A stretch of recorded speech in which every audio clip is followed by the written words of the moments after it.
Good afternoon, one and all. I, Dr. Asif Rashid, Professor and Head, Department of Pharmacology and Program Coordinator of today's webinar, on behalf of Deccan School of Pharmacy, welcome you all to Deccan's International Webinar Series and today's webinar on medication management, challenges, practices, and role of clinical pharmacists in respiratory disorders. Respiratory disorders like asthma, COPD, pneumonia, tuberculosis, lung cancer, etc. are leading cause of the death and disability in the world. Prevention, control, and cure of these diseases and promotion of respiratory health be a top priority in global decision-making in the public health sector.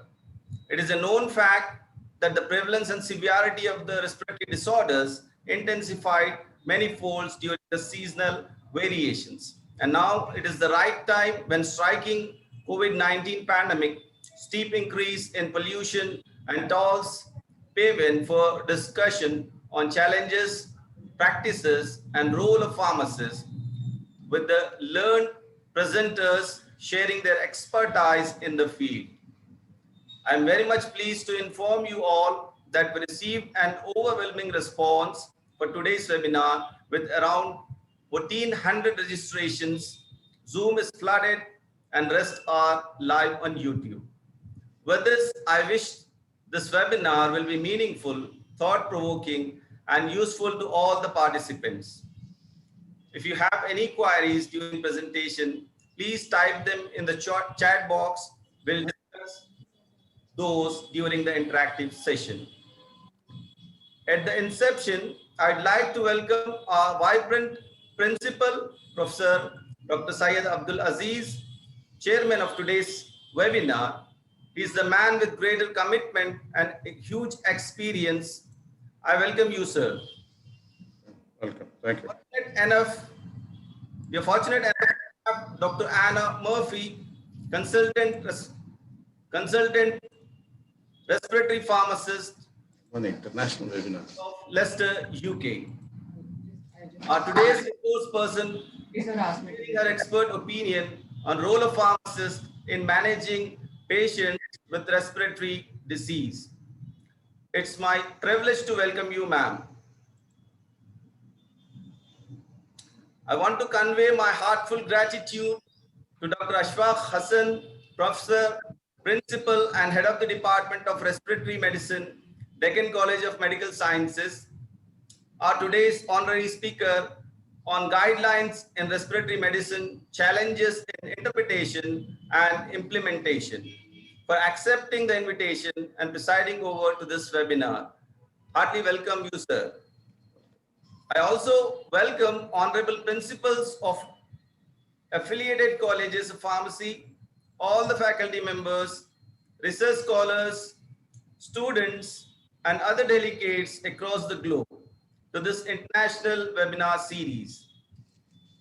Now, before we proceed further, I feel immense pleasure to give a brief introduction of our college.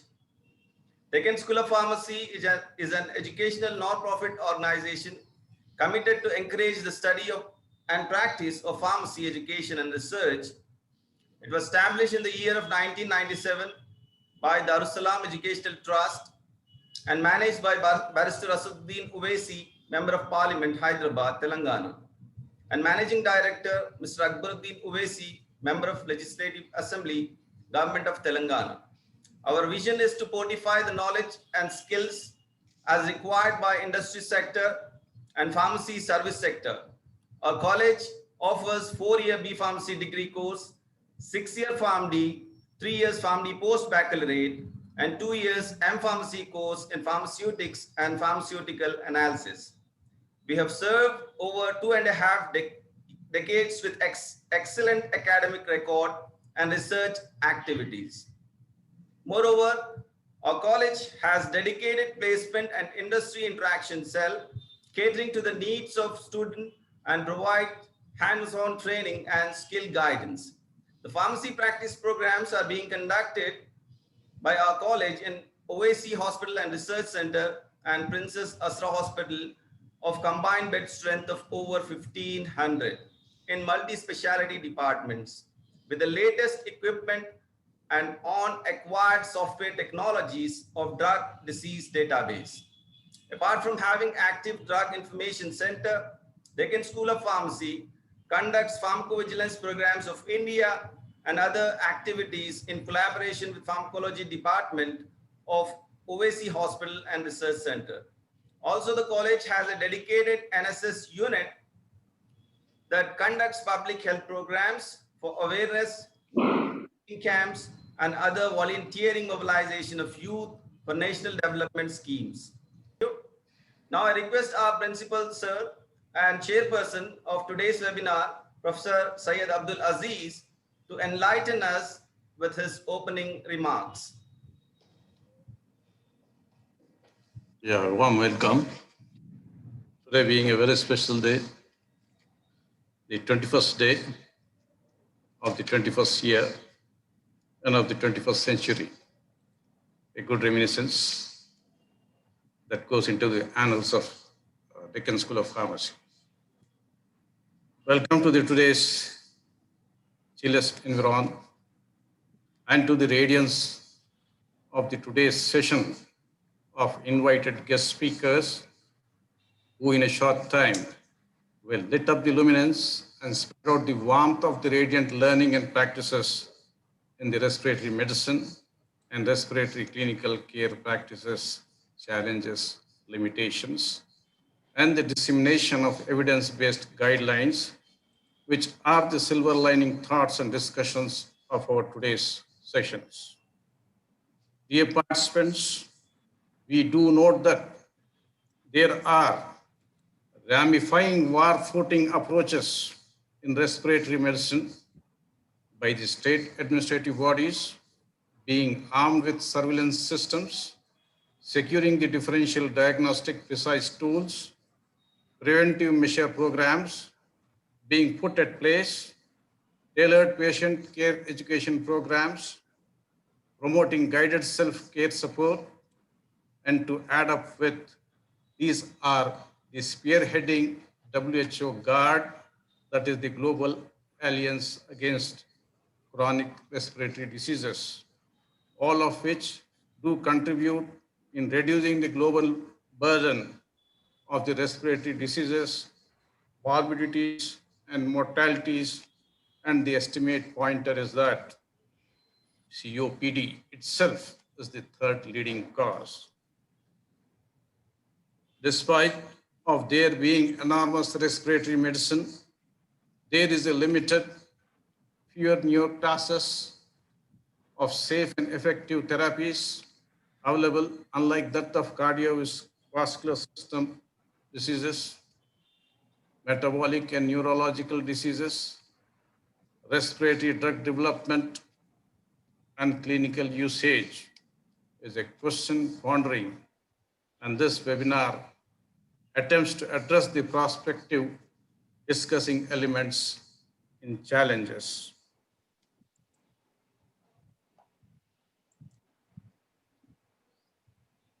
Here, very briefly, I'd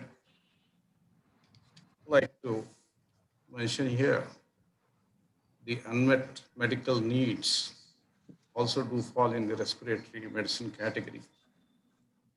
These unmet medical needs are in the terms of availability and adequacy of treatments, be it in pandemics, coronavirus, acute respiratory syndromes, COVID-19, MERS, and SARS that mutate and give a challenging problems to the world, and the chronic diseases prevalent, asthma,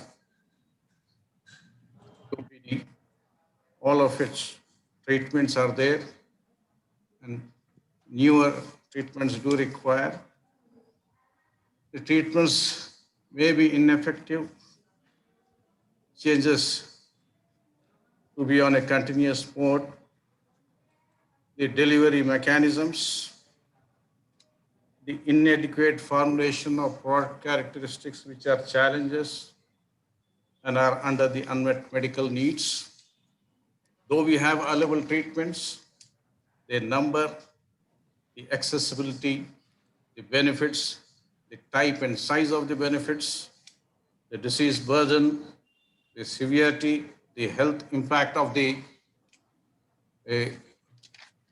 burden, reflecting in terms of financial costs, morbidities, mortalities, and the number of quality years being added, the social aspects, all this are to be taken into consideration and the disease burden factors. And to the patient population, the prevalence, the incidence of new cases being swinging up, the orphan drug designations, wherein we are to meet with this rare mutant or the rare diseases that do pop in time and again. So these are the challenges. And with regard to the patient-centric drug delivery aspects that are of concern in respiratory medicine management, the dosage forms being targeted with a defined route of administration for efficacy, safety, and for desired outcomes as therapeutic solutions in patients on respiratory medicine do pop out for challenging roles to healthcare team, including pharmacists, and the best practice. Best practices need to be evolved continuously, and here too is again a point of concern, non-adherence, which is a common phenomena observed to be 40 to 50% in the developed countries, and that could be more in India, and it's a tremendous challenge to face with. The issues of concern are for in medication management, as said, benefit, the size, type, extent of evidence, the route of administration, the dose, duration adjustments, and the required effect. The formulation features, again, the product characteristics, the understandings are very much required for a clinical pharmacist and doing away with the clinical care therapies.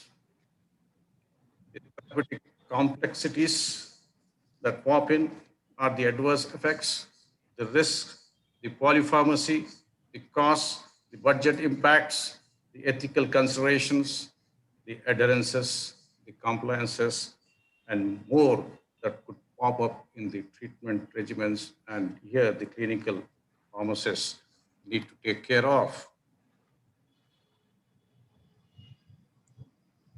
We have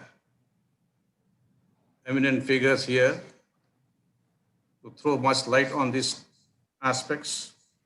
Professor and Principal Dr. Ashfaq Hassan Sahib, a leading pulmonologist in India, will be deliberating the issues on challenges, interpretations, and implementations of respiratory disorders.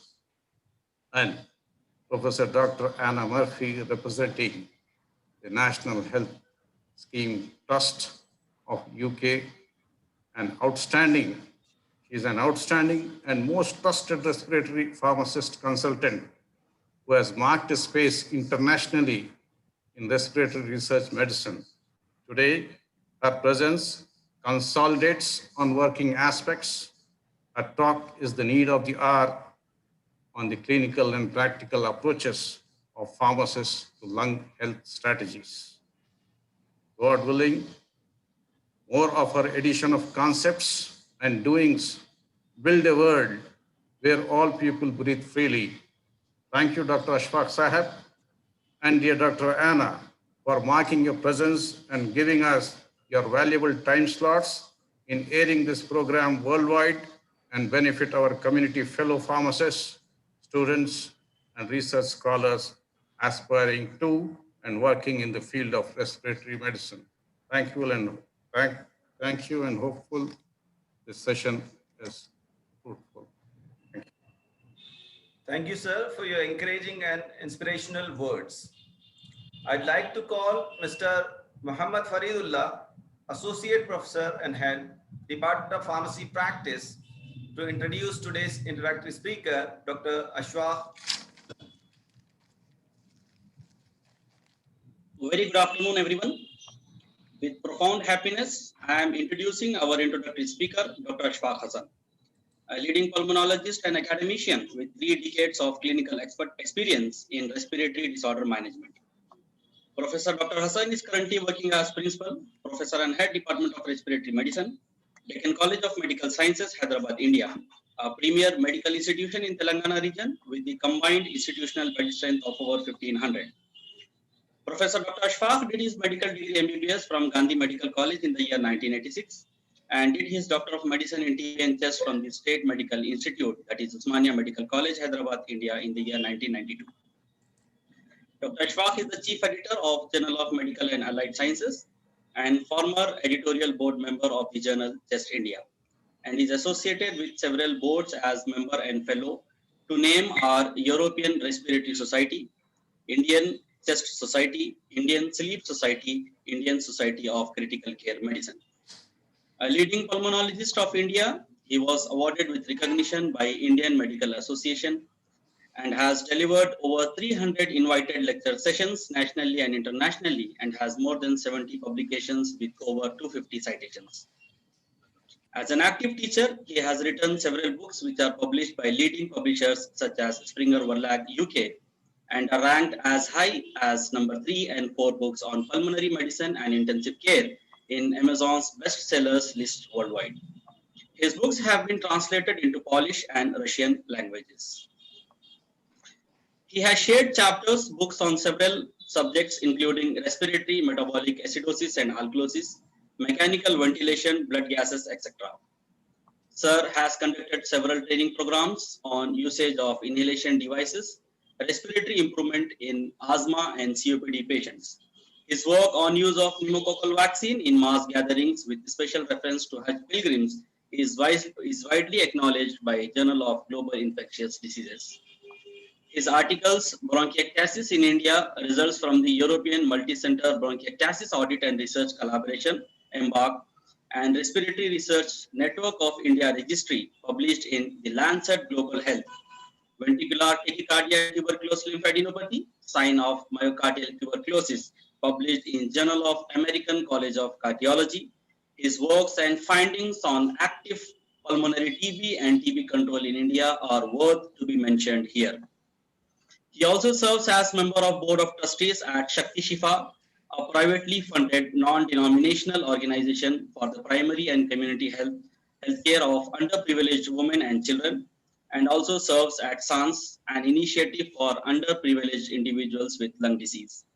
With this august introduction of this luminary, the son of soil, I now call upon Professor Dr. Ashfaq Hassan to deliver the introductory talk on guidelines in respiratory medicine, challenges in interpretation and implementation. Thank you, Dr. Fareed. Thank you very much, Dr. Aziz Sahab. And I think Dr. Fareed's introduction has exceeded the time frame of my talk by some length. But at the same time, I hope you are able to see my slides. So it's a massive privilege for me to be on this forum. And let me start because I think we have if you can confirm that my slides are moving, then I will take it forward. So let me start off by saying that I don't call my own students as students. I call them as either doctors in training or as specialists in training based on whether they are undergraduates or postgraduates. And I feel that this applies to every single member of a professional course. So you are a professional in training if you are a student in pharmacy. And that's the reason I'm going to take you straight off the deep end, and I'm going to take you into the complexities of pulmonary medicine. And I'll try as best as I can to make things simple to clinical aspect simple, though I'm sure you understand pharmacology much, much more than I do. So guidelines basically are, I mean, it's a no-brainer. They are, as I said, I'm going to take you off the deep end right now, and I'm going to take you directly into the complexities of pulmonary medicine. And guidelines, as I said, they are basically documents which are prepared with the aim of guiding decisions regarding diagnosis, management, treatment in specific areas of healthcare. And they have been in use not for the last few years, but literally for thousands of years. And earlier on, they were based on tradition and authority. But modern guidelines, it is necessary to appreciate, are based on evidence. So that is extremely important for us to understand and practice and take forward. And these include summarized consensus statements. But what happens in clinical medicine is, although that we as clinicians are obliged to understand and know all the guidelines that are available to us on our dedicated subjects, the clinical practitioner sometimes has to decide whether to follow those recommendations or not. In very, very exceptional circumstances, he or she may choose to deviate from them depending on the situation. And that brings us to, the fact that many of these guidelines are not really perfect at this stage, because medicine itself is not really perfect. And the domains that we as respiratory physicians practice in, they're very much varied. For example, if you compare to a cardiologist practice or gastroenterologist practice, we practice in areas as diverse as infectious disease, in sleep medicine, which is a completely different kettle of fish, in critical care, mechanical ventilation, urology, interventional bronchology, and it's a kind of a multi-directional. So it's no surprise that disparate organizations have furnished their various guidelines, and there are very many of those. So this is what was the situation about 30 years ago, and we had guidelines which were few and far between. But of late, there has been a kind of a snowballing and an avalanche of these. And at the bottom of the screen, you can see that the two most important guidelines that we are conversant with, they are practically they are literally renewed every single year. And because medicine itself has got such a great pace of evolution, and not all guidelines are well accepted. There are some which have changed the course of medicine or change of practice, but I will focus for the best part of my talk on one or maximum two of these guidelines in order to take you more into the depths and the intricacies of what lie below. So let me start off by explaining to you the fundamental difference between COPD and asthma, because we are going to talk mostly about asthma today and touch upon COPD just in passing. Asthma is basically a disease which involves an inflammation of the airways, and that inflammation is eosinophilic, which means to say it is steroid responsive. And that really offers us an opportunity to modify the course of the disease, because once you eliminate the inflammation from the lung, then you are actually putting the patient on par with a person who is basically healthy. You're actually targeting health to the person. But in COPD, it's a different matter. The inflammation is mostly neutrophilic. We don't have drugs to treat neutrophilic inflammation adequately at this point of time, which means to say that there is very little you can do, and most of our direction of our treatment is focused on symptom control. So in COPD, you're trying to make the patient feel better. In asthma, you are trying to make the patient healthy. And that is an extremely important thing to realize. But of late, there have been some changes in COPD treatments, and we are also envisaging in the very near future some form of treatment modification in terms of therapy. So this is what we have woven for ourselves, and we have practiced to deceive ourselves by deluding ourselves into thinking that asthma and COPD are one disease each. They are in fact a set of different conglomerate conditions which are now considered to be grouped under the heads of COPD, asthma, etc. So this is, in the words of Maria, the best place to start. It's a good place. We'll start at the very beginning. It's a very good place to start. And the very beginning itself, we have some troubles. Because if you talk about asthma, if you look on the left, it doesn't matter if you don't want to read that, but it looks to you like a description. It doesn't sound like a definition to you. And why is that? It's because we have not understood asthma. When you don't understand a particular disease, you kind of tend to describe it And that kind of glosses over really what is the real aspect of the disease. But if you would like to break down the definition of asthma in not so many words, there are only 3 points that we need to understand. One is there is airways obstruction, which is reversible. And the reversibility is achieved, if you can look on the right side of your screen, by means of a bronchodilator. So reversible airways obstruction is determined by spirometry, and you can see the images at the bottom. The one on the left represents asthma, the line in green represents the pre-bronchodilator effort, and the one on red represents the post-bronchodilator effort. And you can see that there is a significant separation between these two lines, which means to say that the obstruction has been made to reverse by use of a bronchodilator, and that kind of defines asthma. Whereas on the right, you can see that there is not much reversibility. COPD is an obstructive airway disease.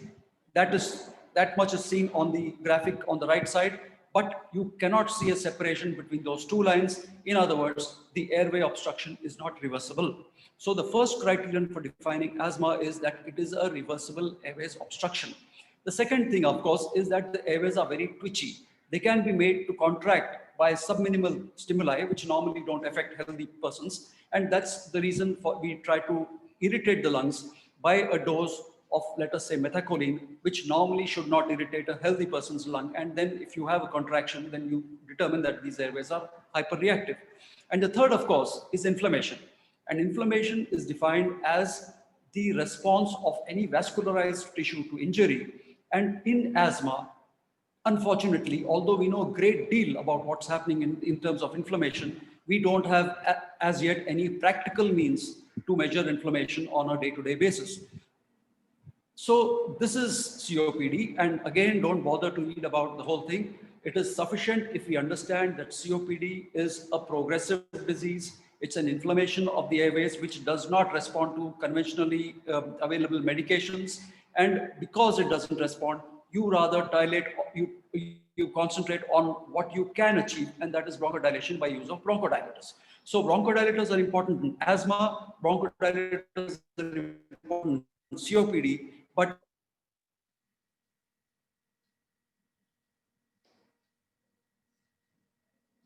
because some very, very major benefits. This is slide about the differences between all the same in the early manifests. Early persons are smoking, trying to the manifests little late. Other manifestations of allergy are present in asthma, like allergic rhinitis, dermatitis, conjunctivitis. There is a bit of periodicity in which the symptoms go up and down, unlike in COPD, where they are actually relentlessly progressive. There is a history of smoking almost invariably in COPD, although in India, and of course, asthma can be offset by, it can be set off by allergens, whereas that's not the case in COPD. So this is what the COPD definition of phenotypes were. We won't be going too much into that. Why can't I change my slides? But this actually is an important, because this is when it all started. And when I was a medical student, textbooks frequently defined obstructive diseases as a combination of the reason that asthmatic an emphysema, and that made sense because asthma, as I said, is eosinophilic inflammation. It has a different path compared to COPD. Now, asthma actually, in some way, what happened was, you know this, you can see the Brandenburg Gate in the background, and you can see the famous Berlin Wall in the foreground. And you know that on November the 9th, 1989, the Berlin Wall was taken down, and that unified two sets of Germans who were separated in terms of time physically, but they were genetically identical. So there was an opportunity to study these people in terms of different diseases. And we made tremendous progress in the understanding of asthma based on the early papers from Germany. But the unification of asthma and COPD also occurred in 2017. You can see that the tricycle was turned into a bicycle because we understood that the inflammation and the disease pathways of both these diseases were different. But then the guidelines, in their inestimable wisdom, they decided to unify these diseases once again in a syndrome which was called the ACOS, the ACOS, the Asthma COPD Overlap Syndrome. And the letter S at the end is very important, as I will go into a little later, because this was a kind of a syndrome which occurred in younger people who smoked, and these people manifested COPD-like traits. They had allergies like allergic rhinitis, bronchial hyperreactivity, etc. But they also had incompletely reversible obstruction of airway like COPD. And particularly if these were undertreated and in advanced stages, these people, they proved to be indistinguishable from smokers. So this was the differentiation between the two. And eventually the thing boiled down to the fact that because there was a combination of asthma and COPD, asthma brought with it a treatable inflammatory component, which all along we were controlling well with the steroids, and therefore the steroids were applied to this particular subset as well. So this accustomed to this term, and eventually what happened was, surprise, surprise, in 2020, the guidelines, after 1 year of deliberation, they removed the S from ACOS and made it ACO, ACO. Now many pulmonologists, we found it a source of considerable mirth that after 1 year, all that happened in these guidelines, the gold guidelines, was that the S was removed and the ACO was kept. But if you look at it, it has tremendous significance. What you're really talking about is that when you're talking about ACOS, the asthma COPD overlap syndrome, we are talking about two diseases that are fundamentally linked at some basic level and having common roots. But when you take away the syndrome S, then you are talking about asthma and COPD, which are practically occurring coincidentally if they should occur in the same patient. So this had tremendous connotations, and eventually this term is also probably on the way out because the guidelines have kind of clarified a lot of things, but in some ways they have proved to be inadequate. But the other thing that we have learned is that COPD, as I said, it's not a homogeneous disease. The most important examples of that are the chronic bronchitis and the emphysema, because both the patients look different, they present differently. But asthma itself, the thing that we imagined was a unique eosinophilic inflammatory disease, itself turned out to have different kinds of inflammation. So this was in consonance with the new language of medicine. We had new phenotypes of asthma emerging. Those phenotypes were linked to something at the base, which are called endotypes, which were determining the phenotypes. And of course, this implication of all that was that people being different, there was great room for something called personalized medicine. Now, this gentleman was basically responsible for the one gene, one enzyme hypothesis. And what it meant was that there is for every single trait that is present in a living organism, there is one gene that is responsible for that. But once the human genome was finally sequenced, we found that there were far fewer active sites than had been expected before its sequencing. So now we know that the genes that are available are not enough to account for the disparity that is available in terms of respiratory diseases, the kind of manifestations and the phenotypes that we see. But what is probably happening is the genes are acting interactively, and once that happens, you can have n number of permutations, combinations, and the possibilities for phenotypes. And then came this man who was basically the youngest graduate of Harvard, graduated at the age of 15. And that was an age at the turn of the century where we had the conventional asthma wisdom that was emerging. We had the advent of epinephrine. We had the steroids that were coming in. And he was one man who said that asthma is not one disease. It is a set of different diseases. And he actually gave an example of two of them. He and his assistant Mallory in the seminal paper said that asthma can be intrinsic, which is to say it can be a kind of a persistent chronic disease which doesn't respond to the kind of treatments that we normally were available at that time. And there is something called an extrinsic asthma, which is caused by triggers and allergens, etc. But in all our conventional, in all our infinite wisdom, we kind of put it on the back burner. And in 1927 to 2008, we kind of forgot all about the work of Rackerman and Mallory.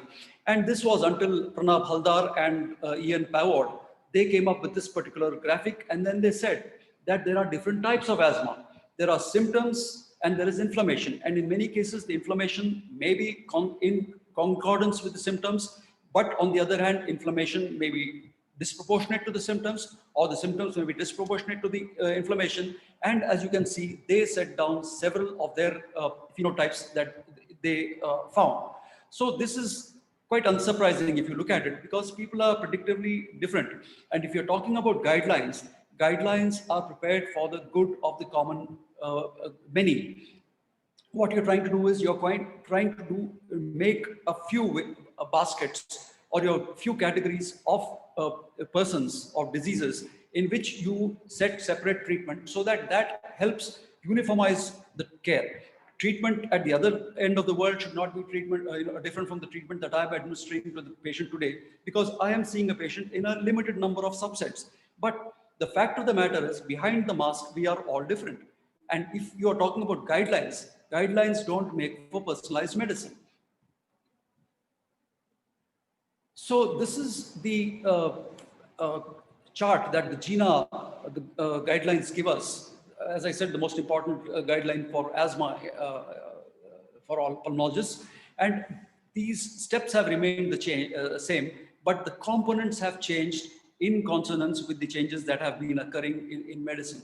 So today we understand that asthma is not one disease. There are several phenotypes. There are clinical phenotypes which are related to the people who exacerbate frequently, who have severe exacerbations.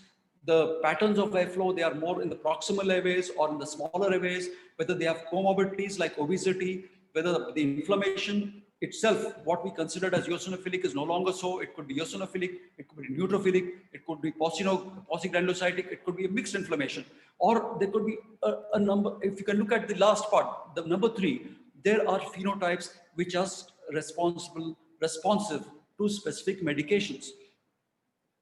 And this is actually, at the bottom, you can see a figure of a tree.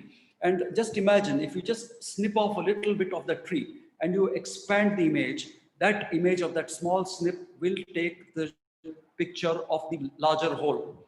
And this is called a fractal. So you can magnify that, and it can, it emerges as the same as the original picture.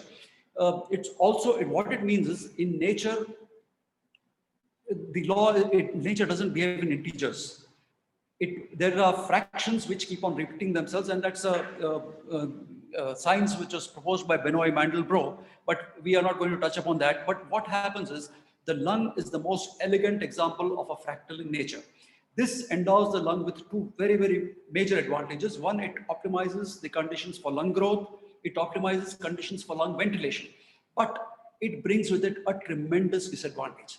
And that is that if some problem begins in some corner of the lung, it can amplify very, very rapidly to the rest of the lung in processes which are called avalanches. And the meaning of the word avalanches. So it's almost as if there is a supercooled beaker of ice that is waiting to crystallize, that is waiting for the seed crystal or a sharp tap. And then when that happens in the form of a stimulus to the lung, it can immediately bronchoconstrict. And as you can see, the image of the bronchi have virtually disappeared in a matter of seconds or minutes. So we are still coming to terms with this new knowledge, and certainly the guidelines have not given us much insight in this matter, but we are beginning to recognize that severe asthma itself is a separate disease possibly.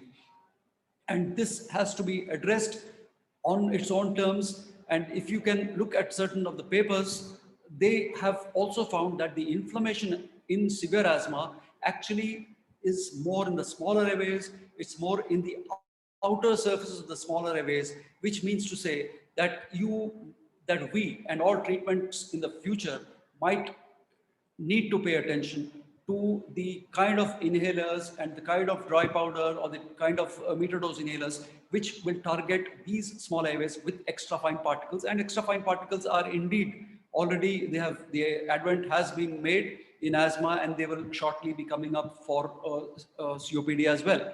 And there are other groups of patients with special problems. And we, for ourselves, we had realized very, very long ago that people who are obese, you can see that on the second bubble on the left side, they tended to be female, they tended to have a lot of symptoms, and they tended not to respond to the treatments that we had. And that was not surprising, because again, this paper from even Pavard and Pranav Haldar, that showed that the inflammatory component in these individuals was relatively low. And therefore, the drugs that we had to address the inflammation, like steroids, would really not work well in these particular patients.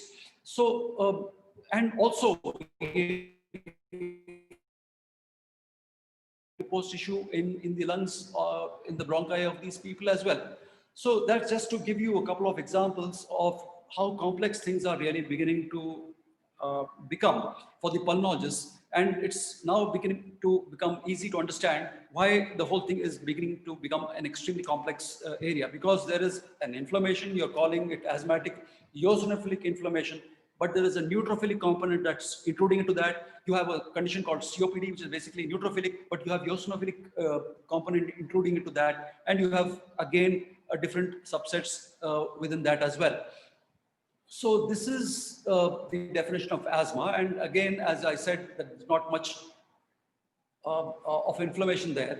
But if you have something called a non-eosinophilic asthma, that virtually takes your inhalational steroid or your systemic steroid out of the equation, because these guys, they don't respond with those kind of treatments. And unlike eosinophilic asthma, where peripheral eosinophils correlate with eosinophilic airway disease, in non-eosinophilic asthma, peripheral neutrophils don't correlate with neutrophilic airway inflammation.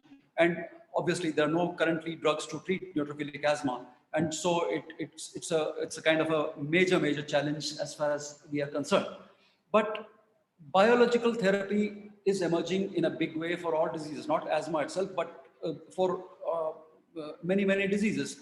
But if you talk about asthma itself, every step of the pathway offers us opportunities to intervene at some point and try to reverse these things. And again, these are the recommendations from the GINA. We have now got the anti-IgE drugs. For a few years, omalizumab is there. Then we have got the IL-5 drugs, which are the mepolizumab and the reslizumab. And then we have the IL-5, which is the benralizumab, and of course IL-4R, and kind of they may or may not kind of become relevant in the future. We don't know. So the thing is that we are now beginning to talk about diseases in terms of inflammations, in terms of the background problems, and you talk about non-atopic asthma, in which you're talking about mepolizumab and then omalizumab. You're talking about atopic asthma, where omalizumab is very firmly entrenched. You're talking about atopic asthma with eosinophilia, where again both of these drugs become a possibility. And then you talk about a Th2, that is a non-eosinophilic kind of asthma, where you don't really have any options, and you have to think about some mechanical options like a bronchial thermoplasty, where you kind of use heat waves to actually make incisions into the bronchial tree, that is bronchoscopically as a day care procedure, or use some other methods like a macrolides. So these are the complexities that the guidelines are kind of presenting to us. You are constrained to seeking direct evidence for Th2 disease, which means to say eosinophilic disease, and we need to implicate non-Th2 disease by ruling out Th2 disease, because you don't have any handles on the non-Th2 disease. So these are some of the biomarkers that we were looking at. Some of them have gone away, but again, the rationale is not very clear, because if you talk about so many mediators, so many pathways, then logically you would say, or you would probably intuitively understand, that the earlier in the pathway you intervene, then the greater would be the benefit, because more of those chemicals would be controlled by acting at an earlier stage. And that is the reason that these guidelines have not yet settled. There is still a lot of controversy between what biological is still important. Some people say that it is still more worthwhile to intervene at a later stage because the drugs are more effective, while some people don't agree. So, I mean, the guidelines obviously are not to blame, but this is what's exactly happening in the field today. And also, we don't yet understand what is the best way to assess a particular patient for a particular biological agent. The best way would be to determine whether the patient had a eosinophilic inflammation in the lung, but that's easier said than done. The most elegant way that you could determine it is by understanding how many eosinophils are present in the sputum itself, but that is again not easy to do, because it needs a decontamination process by dithioerythriol. It needs to be filtered to a homogeneous suspension of cells, and then you need to do a total count and a viability, which is to be determined in a hemocytometer, and then you have to do cytospins. And these are beyond the reach of many labs, especially in the developing countries. And there are indirect ways, which we call as the fractional excretion of nitric oxide, which makes us understand whether this person is having an eosinophilic inflammation in the lung, and thereby is a candidate for steroid therapy, inhalation steroid therapy. So this test itself has got its advantages and disadvantages. There are factors that falsely increase the fractional excretion of nitric oxide level, factors that falsely decrease the phenol levels. And of course, then we have to fall back on what is available with us, and what is available with us has been available actually not for the last few years, but for the last 100 years or so. Because on the left, you can see is the picture of Henry Hyde Salter, the man who gave asthma its name. But this was the man who gave patients a powdered adrenal extract. And what did the adrenal extract contain? It contained an extract of the adrenal medulla, which contained a chemical similar to epinephrine, an extract of adrenal cortex, which contained a corticosteroid. And if you look on the right, that's exactly what we are giving today in terms of inhalers. You're giving a combination of a long-acting beta agonist, and if you're giving and a steroid together, which we call as the LAVA-ICS combination, and which is one of the cornerstones of asthma therapy today. So we have relievers, which are salbutamol alone, preventers or rather controllers, which are the steroids, and the most efficacious way of delivering both is to deliver them together, because that way you are focusing both on the bronchodilation and you're focusing both on the inflammation. There has been a significant change in the last year or so, because in the most lightest of asthma steps, we used, if the person was not symptomatic, very, very occasionally symptomatic, all we used to do was to give them a salbutamol inhaler, take it on an SOS basis whenever you feel the symptoms.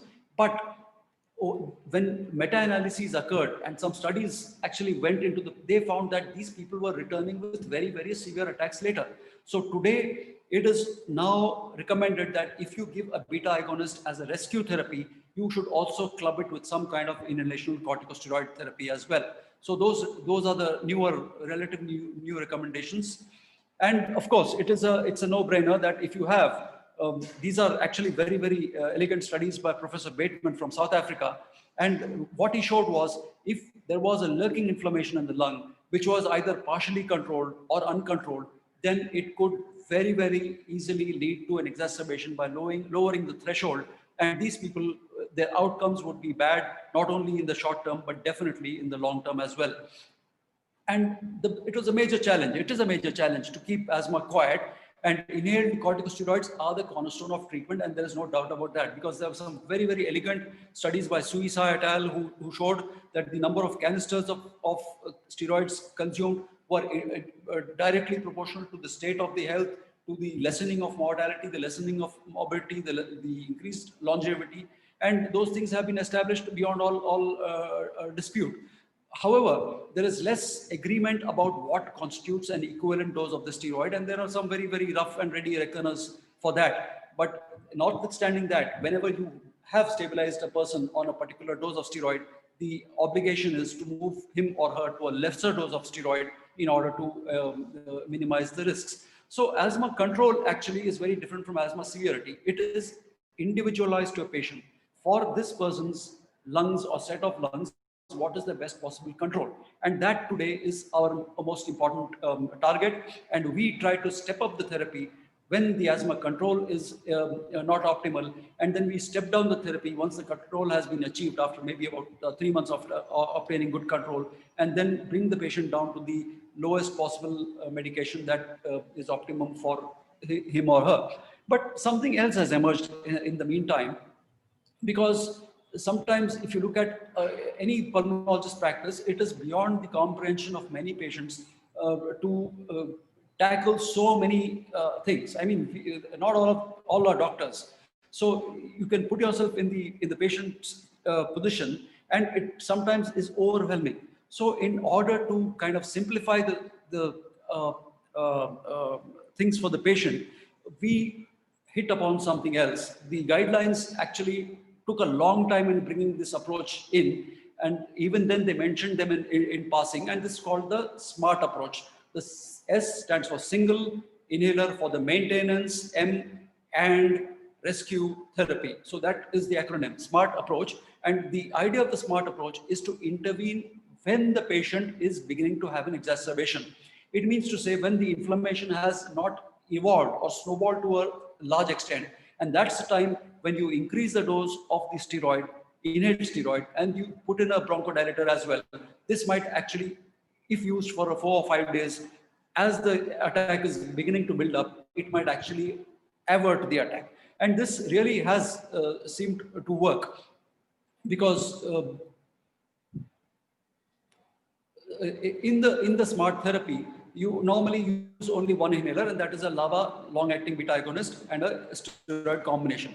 It really doesn't matter what steroid you use. As I said, there are issues about equivalence. There are some controversies whether fluticasone causes more side effects compared to, for example, budesonide, etc. But be that as it may, what is crucially important in the SMART therapy is the molecule formoterol, because you know that there are other molecules like, for example, salmeterol, which is an equally good long-acting beta agonist, but formoterol is the short act. It acts very, very quickly. Salmeterol, the action starts much later and is probably sustained for probably as long or little longer than formoterol itself. But formoterol has its nose ahead because it acts very quickly, and that makes it pretty much the ideal candidate for SMART therapy. So these are these little sticks of dynamite, which always look to me, those are the 7 domains, of course, which you will recognize of the beta receptor, and they are anchored in what are called as lipid rafts, which hold the receptor together, hold the drug molecule together, so that the molecule can act properly. And some of these molecules are lipid soluble, which means that they're retained there for a longer period of time, and some of them are lipid insoluble, which are maybe aqueous, soluble in the aqueous phase, like salbutamol, which acts fast and gets out fast. So formoterol is kind of in between. It's not as lipid soluble as salmeterol.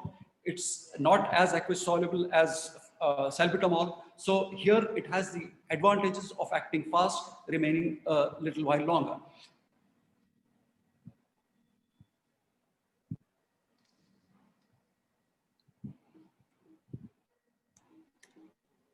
So the challenges to the SMART approach are that it is actually really an art, because if you are not able to avert that exacerbation of asthma, you should very, very quickly change your plan and go to a systemic steroid in terms of an oral or whatever else.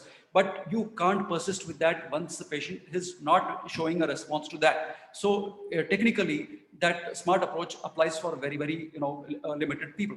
And here is, of course, the steroid. As I said, any steroid will do. There are some technical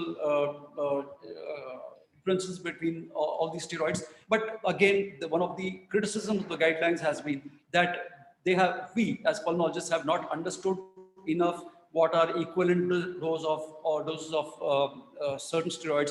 And maybe we are using molecules such as fluticasone in far higher doses than probably would be required.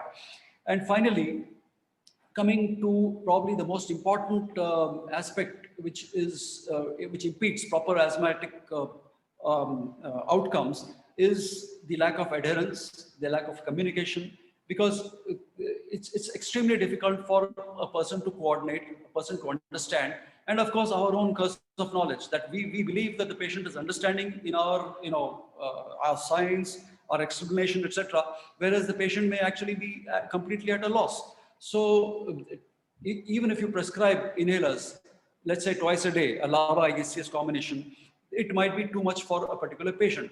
So you had molecules like chromoglycate, which was an excellent molecule. It was extremely safe, much safer than probably anything else that in practice of pulmonary medicine, but it had to be taken 4 to 6 times a day.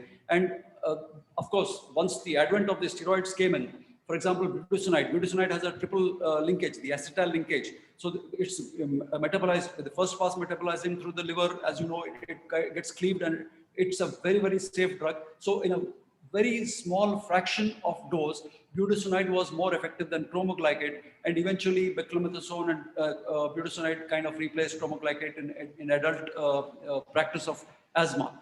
Anyhow, these are twice a day is still a lot for many patients, and once the patient is completely stabilized, twice a day is still the way to go, although once a day has kind of been grudgingly acknowledged by the GINA guidelines, but tomorrow it may change.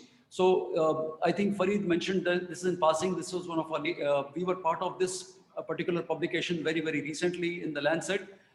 I can't take the credit for the bronchiectatic paper that was done by my colleague here, but this is one paper that we really kind of worked with, and maybe this may be the basis for future change in the GINA guidelines over the next couple of days.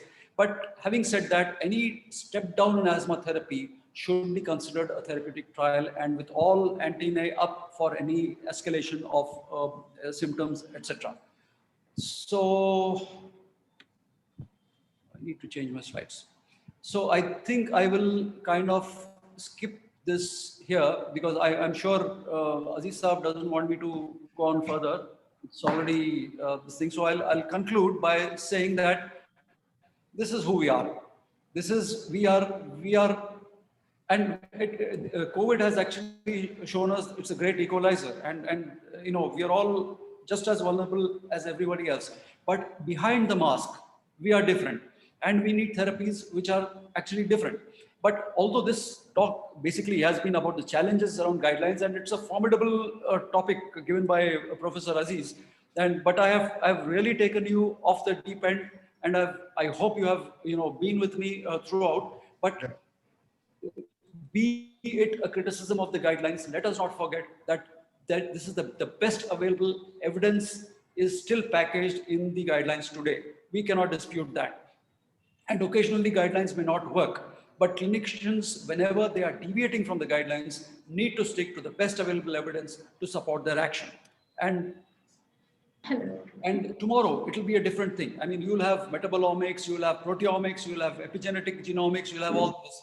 But today we need to focus on something very, very important. And this is a picture from 1952. This is the Great London Smog. You know that it lasted for 4 days. It killed a minimum of 10,000 people in those 4 days, maybe 25. And this is a picture of Delhi. And this is a picture of my last slide. Where is it? This is a picture of Hyderabad that I myself took. This is the Golconda Fort, at the foot of which lie the magnificent Golconda mines, which gave the world the best of its diamonds, sparkling diamonds. But the Golconda Fort itself is obscured in a smog in 2021. So I thank you very much for your patience, and I'll be happy to take any questions. Thank you. Thank you. Thank you very much, sir, for sharing your valuable experience and enlightening us with the latest information. Now I request Professor Dr. Azmatulnisa Begum, Department of Pharmacology and Organizing Secretary, to introduce resource person for today's webinar, Dr. Anna Murphy. Hello everyone. I take the pride, pleasure and feel fortunate, and with all delightness will now be introducing today's resource person, Dr. Anna Claire Murphy, the consultant respiratory pharmacist with University Hospitals of Leicester, National Health Service Trust of United Kingdom, and honorary visiting professor at De Montfort University, Leicester. Presently, Dr. Anna Murphy is an appointed fellow of Royal Pharmaceutical Society, Great Britain, FR Pharmacist.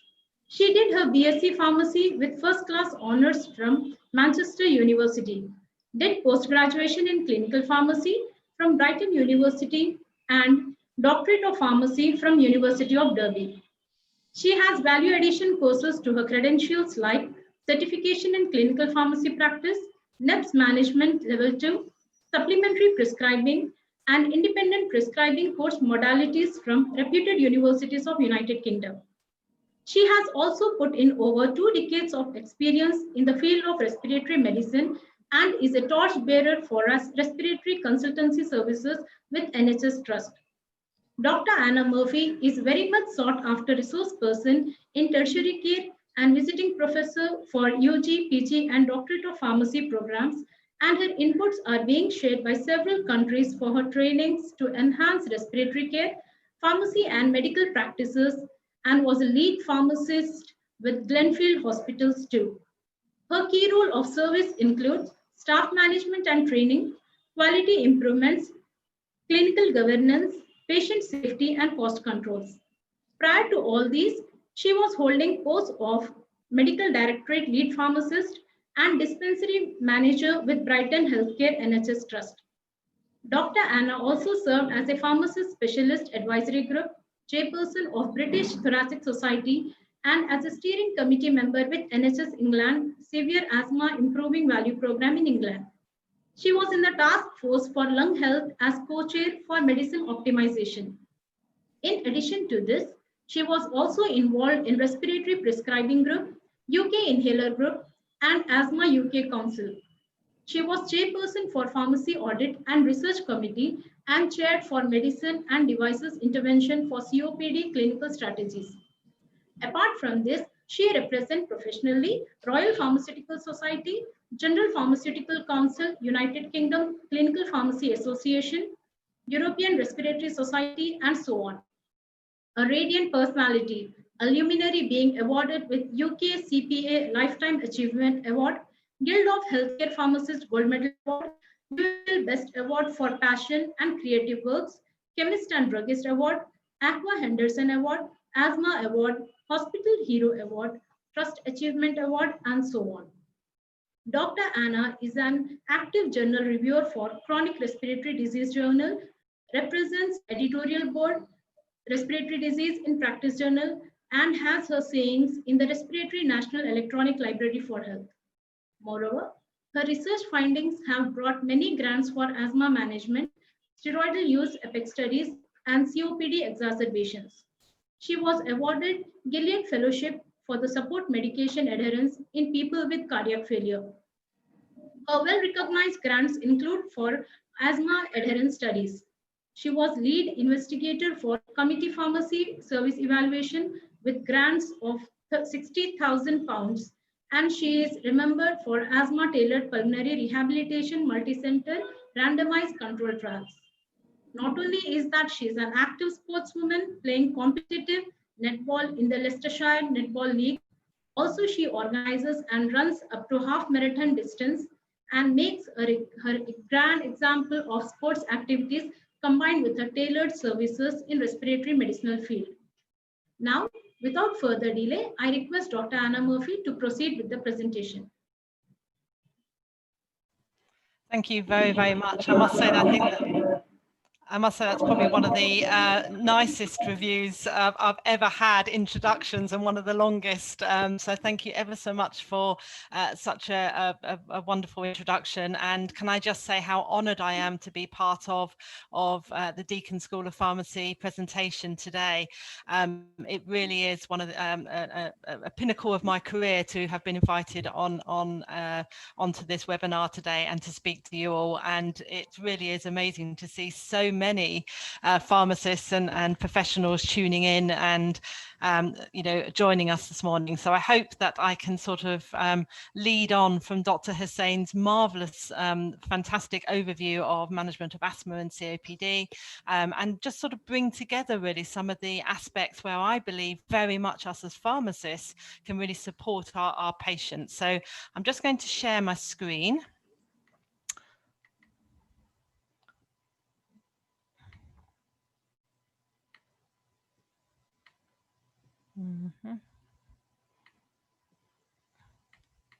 Doesn't seem to want to go on to.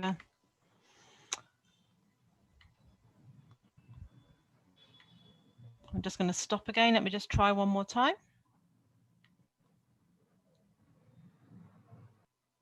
I'll tell you what I'll do.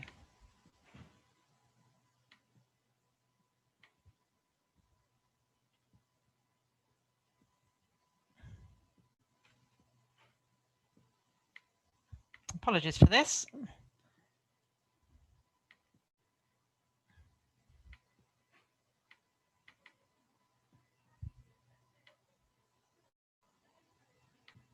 There, I think we're there. Can you see that screen okay? Can someone just confirm for me, please? Yes. Yes, Lovely. madam.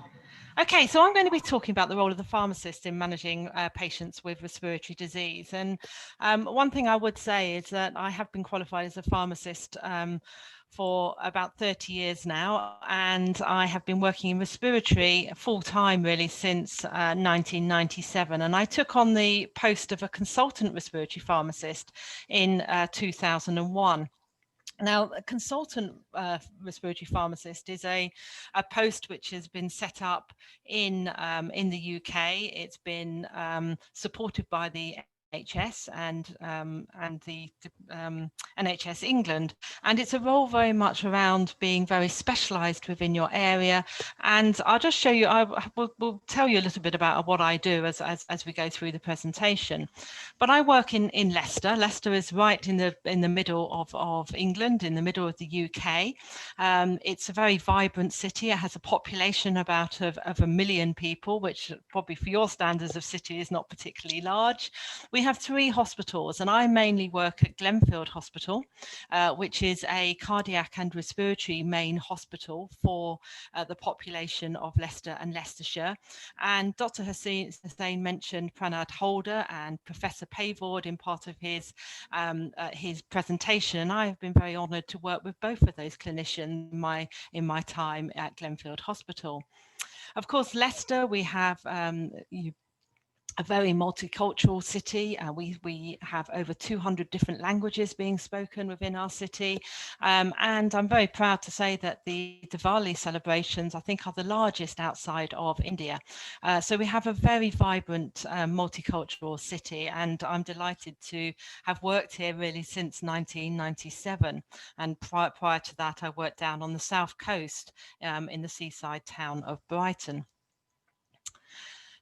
So what I really want to do today is really talk to you about really what are the challenges in managing people with respiratory disease. And some of this has been very eloquently put forward by Dr. Hussain, but I really want us to perhaps focus more on what are those challenges that us as pharmacists can do in managing people with respiratory disease, and then intertwine really what is our role of the pharmacist? Where can we have the added sort of impact really of our role, of our specialism, our expertise in supporting our people with respiratory disease. And I do really want to look at the evidence to support what we do in managing people with respiratory disease. And what I've tried to do here is try and look at internationally where there has been pockets of excellent research into looking at our role. And then at the end, I'm very open to taking any questions and we can discuss anything further. So I think, you know, when we think about our role of pharmacists, yes, we know there is that role of medicine dispensing, although to be honest, I don't dispense medicines very often these days. That we have a role in risk management, in clinical governance, health promotion, which is I'm going to pick up on very much within this presentation as well for people with respiratory disease. And we have obviously roles in pharmaceutics, aseptics, all sorts of different areas do we as pharmacists have opportunities to become involved. And I think that's why it's such a fantastic degree to do at undergraduate level, because the opportunities for you working or studying as a pharmacist in training is fantastic, because you can go into many aspects of healthcare and also research, and also the pharmaceutical industry, if that was also an option for you. But I think what we really all do is we share a passion really to ensure that we deliver the right treatment to the right patient at the right time. And I was really pleased to hear Dr. Hussain sort of talking about the fact that really we need to think about sort of personalized care. So it's one thing about saying, right, okay, these are the guidelines. Okay, we have excellent guidelines for asthma and COPD, and you know, again, as part of my talk, I would very much sort of briefly touch on those. But it's how we then use those guidelines to make sure it's right for our patients. And that may be making sure that we have shared decision making. And this is where we very much take into account what the patient thinks and believes about their medicine. So us as clinicians, we can use our expertise. We can discuss what the options are, what the risks are. We can perhaps decide that this drug isn't the right drug for this patient, but this one is. And then it's about trying to understand, you know, what's the patient's knowledge about their disease? What's the patient's knowledge about their medicines? You know, what their preferences? What are their personal circumstances, which may perhaps make it difficult for them to adhere and take that treatment? So I think personomics is vital for us to embrace really as pharmacists, to ensure that we get the best care for our patients. So shared decision making, understanding beliefs about medicines, and of course, if we do this well, we can help support medicine adherence. And again, I think Dr. Saeed and Dr. Hassan in both the introduction and the presentation previously have both said how important medicine adherence is. And I will be showing very much some of the work that we have been doing on medicine adherence. And of course, medicines optimization. You know, our patients, it's not just about, you know, are they taking it? Are they taking it as well as they can? Are they, you know, this is all around inhaler technique. You know, do they have the best technique to administer their drug to the lungs? Are they actually taking their medicines at the right time in relation to food, to actually improve the bioavailability of the medicine? You know, can we actually reduce polypharmacy? You know, as we know, I think on average, the COPD patient is on about 13 different medicines. Now, that's a lot for a person to manage on a day-to-day, and that obviously has an adverse effect on people managing to adhere to their medicines. And of course, for a lot of our patients as well, who may not have health insurance, may actually have to pay for these medicines, which is very costly. And people then start making decisions of what they think are the most important. And of course, that might not be in line with what we think. So I rather like this picture on the right hand side here that really sort of thinks about the patient and then thinks about the biology, so the biomarkers. So this is very much like, are they eosinophilic? Are they neutrophilic? Is this asthma? Is this COPD? Biomarkers in terms of, you know, are patients with severe asthma? Is it IgE mediated? Is it interleukin 5? Do they need a, you know, an anti-IL-5 medication such as mepolizumab or Nucala, or benralizumab. You know, so it's thinking about the biomarkers and thinking about what drug is right for that patient. And then thinking about patients' lifestyle, comorbidities, co-medication, not just about interactions, but, you know, again, like I said, about polypharmacy, and just making sure that really we've thought about, you know, the effect of these aspects of care for our patients. And then thinking about more about the patient, what experiences have they or their family have had? You know, I find that, you know, many of my patients don't really understand the preventative nature of medicine, particularly in my South Asian community, that they are very much around treating the acute, but not about prevention. And that's often about patient experiences, or they may be more in tune with herbal medicines, you know, rather than actually our medicines that we wish people to use for their asthma. So, you know, then we need to support patient in self-management and how we get the best outcomes from patients. So it's very complex, but I think this is very much our role as pharmacists to try and support patients, not only in getting the right treatment, but also for the right patient and also at the right time in their disease. So let's have a little think about asthma. Well, what are the challenges? Well, we know that worldwide, 334 million people have asthma. And I think quite scarily, and really it is frightening in today's age when we know that we've got excellent medicines for people with asthma, that still 250,000 people worldwide die from asthma. Now, in the UK, we have a population of about 5 million asthmatics, and we have about 1,400 people each year dying of asthma. In 2004, we had a national review of asthma deaths that we looked at every patient that died of asthma within the UK. And we found that 90% of people who died, there were preventable factors that could have been implemented to prevent their death. So that's really worrying, that really only 10% of those patients, perhaps we couldn't have done anything about them dying, but 90% we could have done. And a lot of it is around making sure they are on the right medicine at the right time and taking their medicine correctly. So, as pharmacists, we've got a big responsibility to support the wider healthcare community in supporting our people with asthma to get the right treatment and to prevent some of these people from dying. So the common challenges that we have, I think, worldwide, and there's a global asthma report that came out in 2018. And if you are interested in asthma care, it is worth reading about the global effect of asthma. And I think what we can really see worldwide is there is a variation very much between treatment between the rich and the poor. Even in the UK, where we have the National Health Service, where many medicines are actually free for about 85% of the population, are provided through the state. And for those that do have to pay, you can get prepayment exemptions. So you only have to pay the equivalent of probably about 10 UK pounds a month to actually have all your medicines. Usually one medication charge is about £9.90, so it's good value.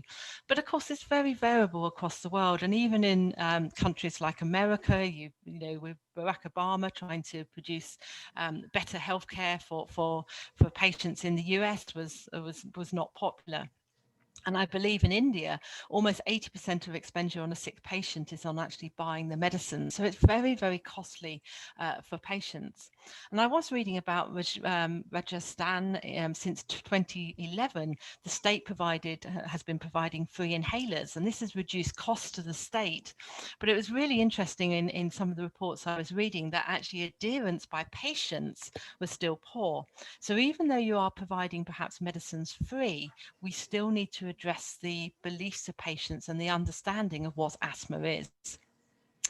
Of course, in many areas, asthma is seen as a stigma and patients conceal their disease. And this can also be a challenge because, if patients don't understand the seriousness of asthma, and a lot of people will say to me, oh, well, Anna, I've just got a touch of asthma.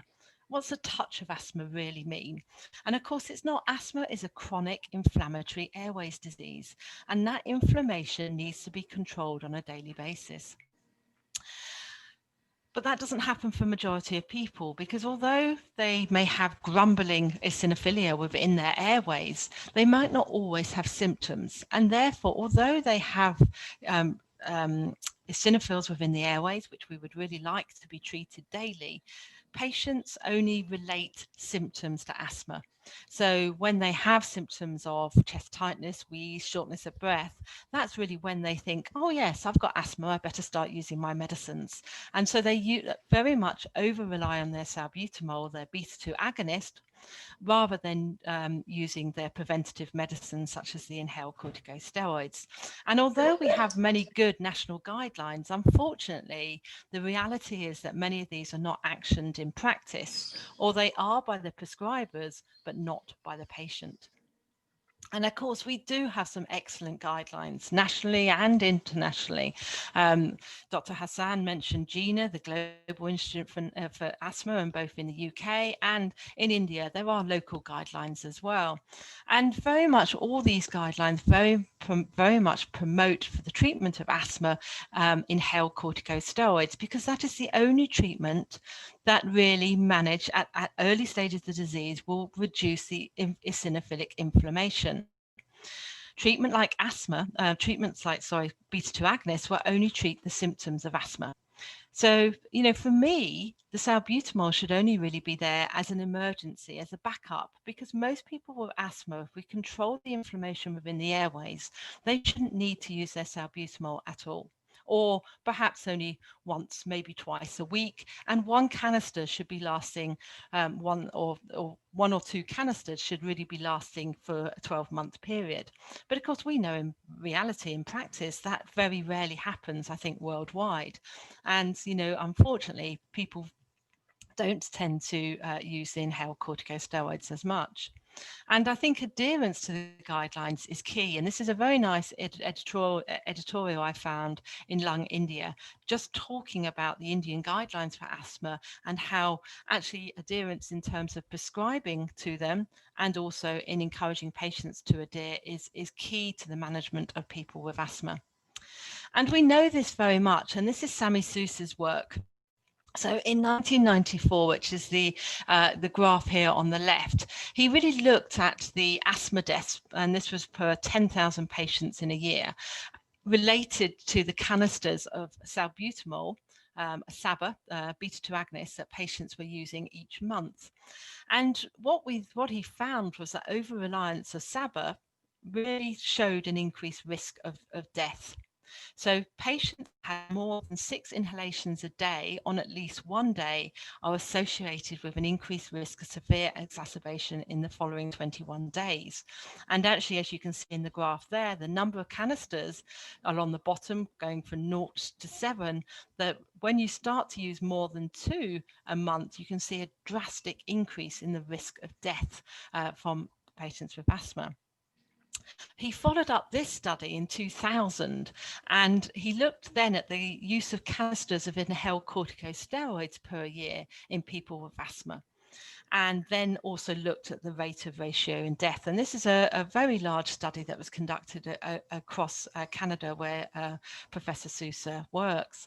And he showed that, again, if you use more inhaled corticosteroid canisters, then your risk of death actually is reduced. And he actually showed that 1 canister of inhaled corticosteroid per month reduces your risk of asthma death by 21%. Now, we use this very much within the UK and have a cutoff point of around 75%. So we would expect all our patients to be using at least 75% of their inhaled corticosteroids each year. And we actually monitor that in our patients by looking at prescription and dispensing refills to see if our patients are actually collecting them. Now, of course, that doesn't tell me they're actually using them, and they may be, you know, in the back of their wardrobe or somewhere else, but it does at least mean that they are collecting their inhalers and is a marker or an indication of perhaps are they being adherent to their treatment.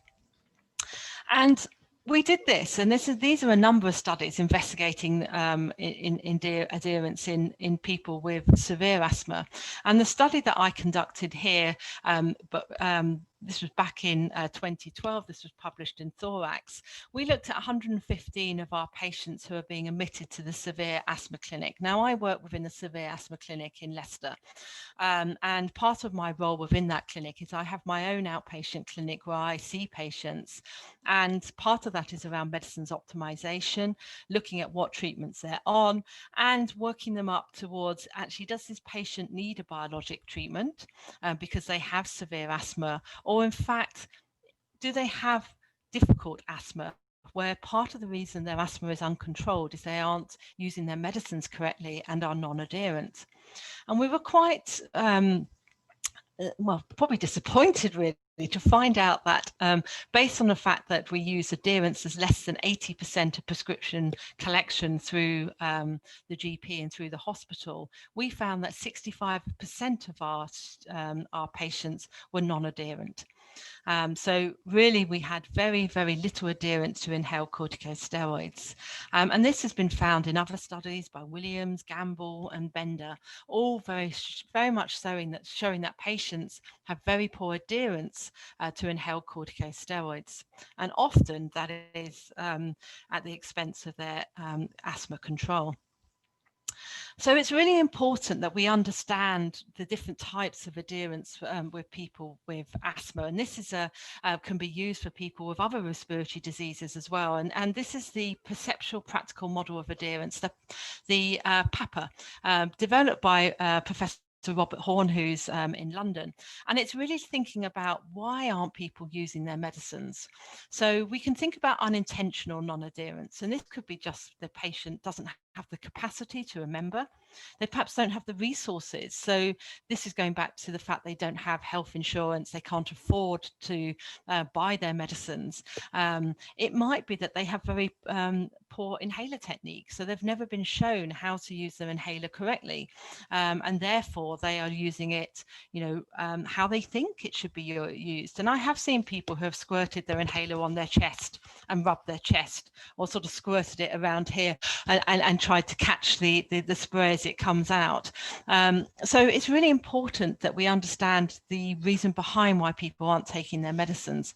And then also we need to think about intentional non-adherence. So this is perhaps more tricky. These are people who make the decision that they don't want to adhere. So this may be because they have concerns about inhaled corticosteroids, that they're going to make them put on weight, that they are going to become dependent on them, that their mother has said that, oh, someone down the road became ill when they last took that medicine and therefore I wouldn't recommend it.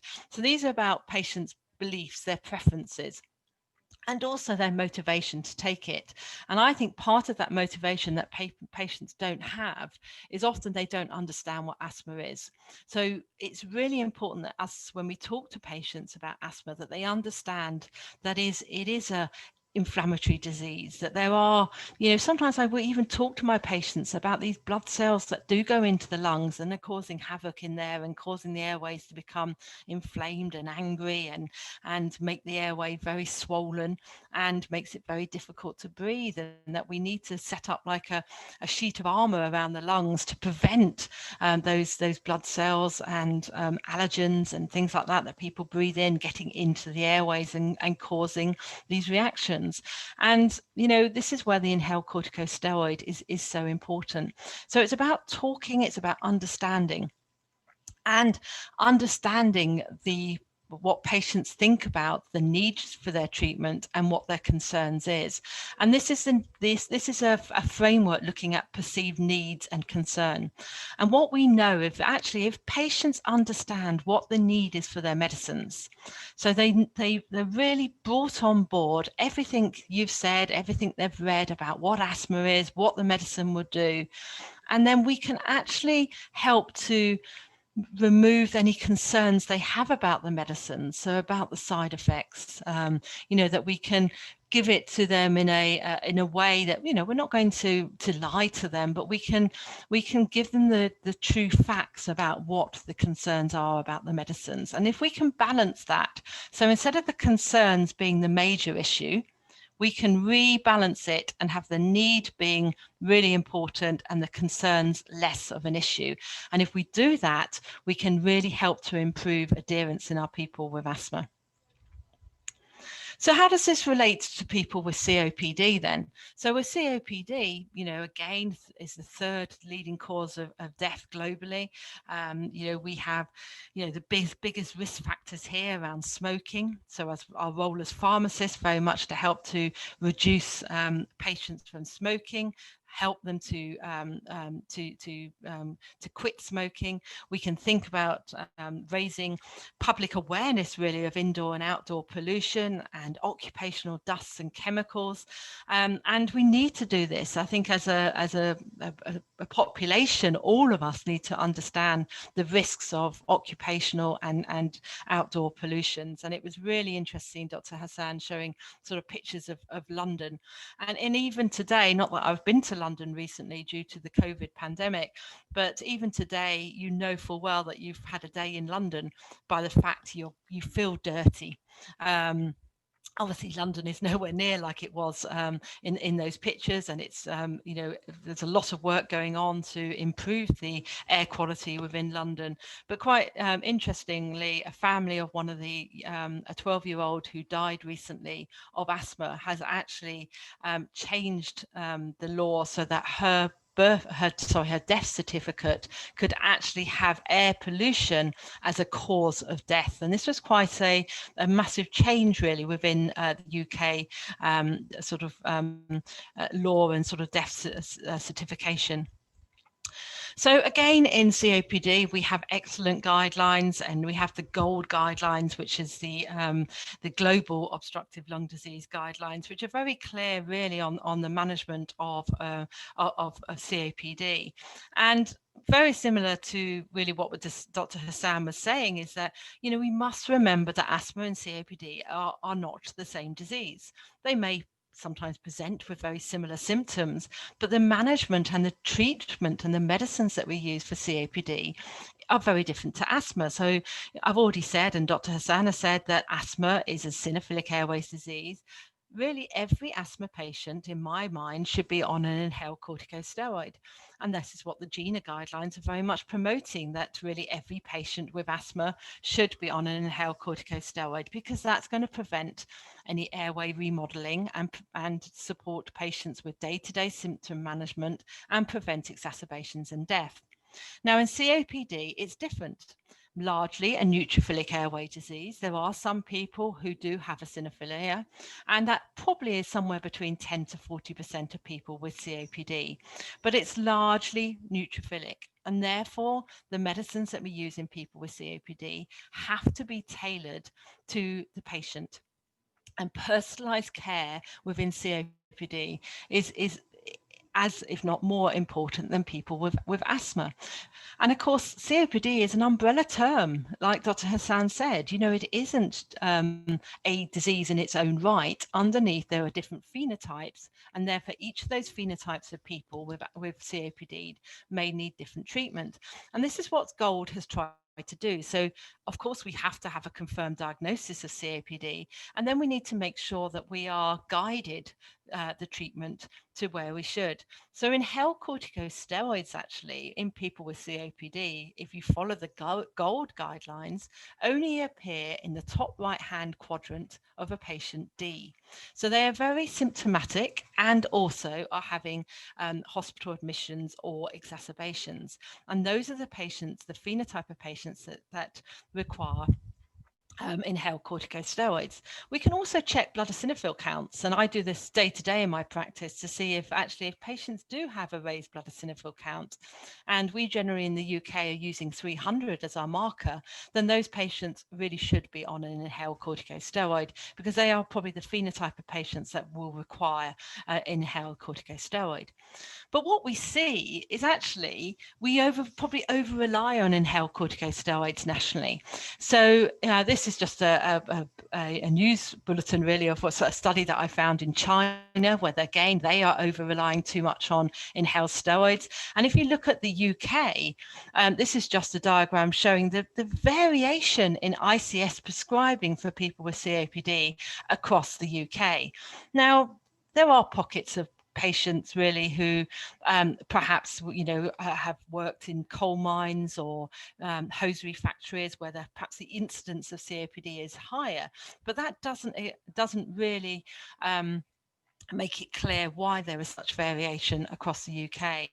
And a lot of it is around inappropriate prescribing of inhaled corticosteroids. So we have to get the treatment right for patients, we have to make sure that we follow the guidelines, we look at personalized care, we support patients in taking those medicines. And probably one of the most fundamental things that we can do as well as pharmacists is to ensure that the drugs are administered correctly.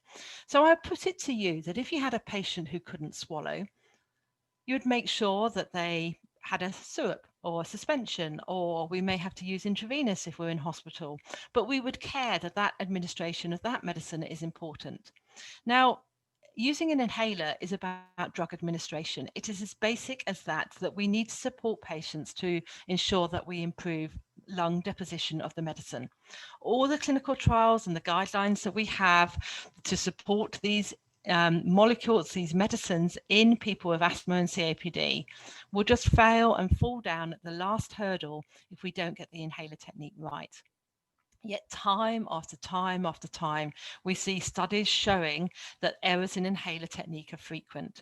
Up to 90% of people cannot use a metered dose inhaler, and probably 50 to 60% of people are unable to use a dry powder inhaler. And that varies very much between which which research paper that you read. But I think we all know that in clinical practice, very few of our patients can really use their inhalers as well as we would like. It is interesting that probably only a quarter of patients have ever received inhaler instruction of how to use their inhalers, and only 11% of people receive follow-up assessment and education. So there's so much work that we can do in trying to improve how we support our patients in using their inhalers. And of course, many people think they're using them fine, but in fact, many don't or can't. And indeed, many of us as healthcare professionals also cannot use their inhalers correctly. So it's important that we know how to use our inhalers as well as knowing how to teach patients how to use them. And these are just a few examples here of patients using their inhalers incorrectly. And that picture at the bottom there is actually one of my asthma patients who was told that the cat was causing her asthma. And so she was actually treating her cat rather than herself. So we've done a lot of work in Leicester actually in trying to promote good inhaler optimization, as I call it, because I don't like to think of this inhaler technique as right or wrong. It's about trying to improve the optimization of how much drug actually gets into the airways. And we've developed the 7 steps to using inhaler devices. And this is we have developed this for every single device that we use within the UK. And it's a very easy way of trying to checklist really patients' inhaler technique to ensure that patients are getting the best from their inhalers. And we use this, and this has now been adopted actually within the UK as a standard way of trying to support inhaler technique, and also to support healthcare professionals in providing the best care that we can to people with asthma. So a very sort of long introduction. I'm very conscious of time, but we need to really think about, well, what specifically is our role here? Well, if we divide where we all work, so I work in a secondary or tertiary care mainly, but I also have a very wide-reaching role. So I work out also in primary care, doing a lot of education and training with community pharmacists and general practitioners and practice nurses, but also I review patients in primary care as well. So this is a picture here of me working in my severe asthma clinic. This is our sort of our outpatient clinic. Patients are referred through to me for optimization of their medicines. I also see people with interstitial lung disease as well. Where we have very complex medicines and sort of report back both to the hospital consultant and also to the general practitioners. But patients can be referred through to the service from primary care as well. So it's quite a unique service which is being adapted more widely now across the UK. But of course, we also work within emergency admissions and other sort of specialist clinics as well, and also on the wards. And actually, when I finish this lecture today, I'm going up to one of the COVID wards here at Glenfield Hospital as I'm covering that today. So we have a very wide-reaching role within hospitals, looking at antimicrobial stewardship, looking at respiratory care, both acutely and also ensuring that the chronic care of our patients is maintained. In primary care, we have, well, in the UK and across many parts of the world, we have community pharmacists supporting patients. And we also have pharmacists working more increasingly now in general practice to support patients and other healthcare professionals in that environment. We have pharmacists working in telemedicine and interface care. This is where I have an outreaching role working across both primary and secondary care to support the patients with respiratory disease. So what's the evidence for the role of pharmacists? So even if you just put in PubMed pharmacist asthma, you get 374 results, not that huge, I guess. We're perhaps not as good as we should be, I think, as pharmacists in publishing our research or publishing some of the work that we do.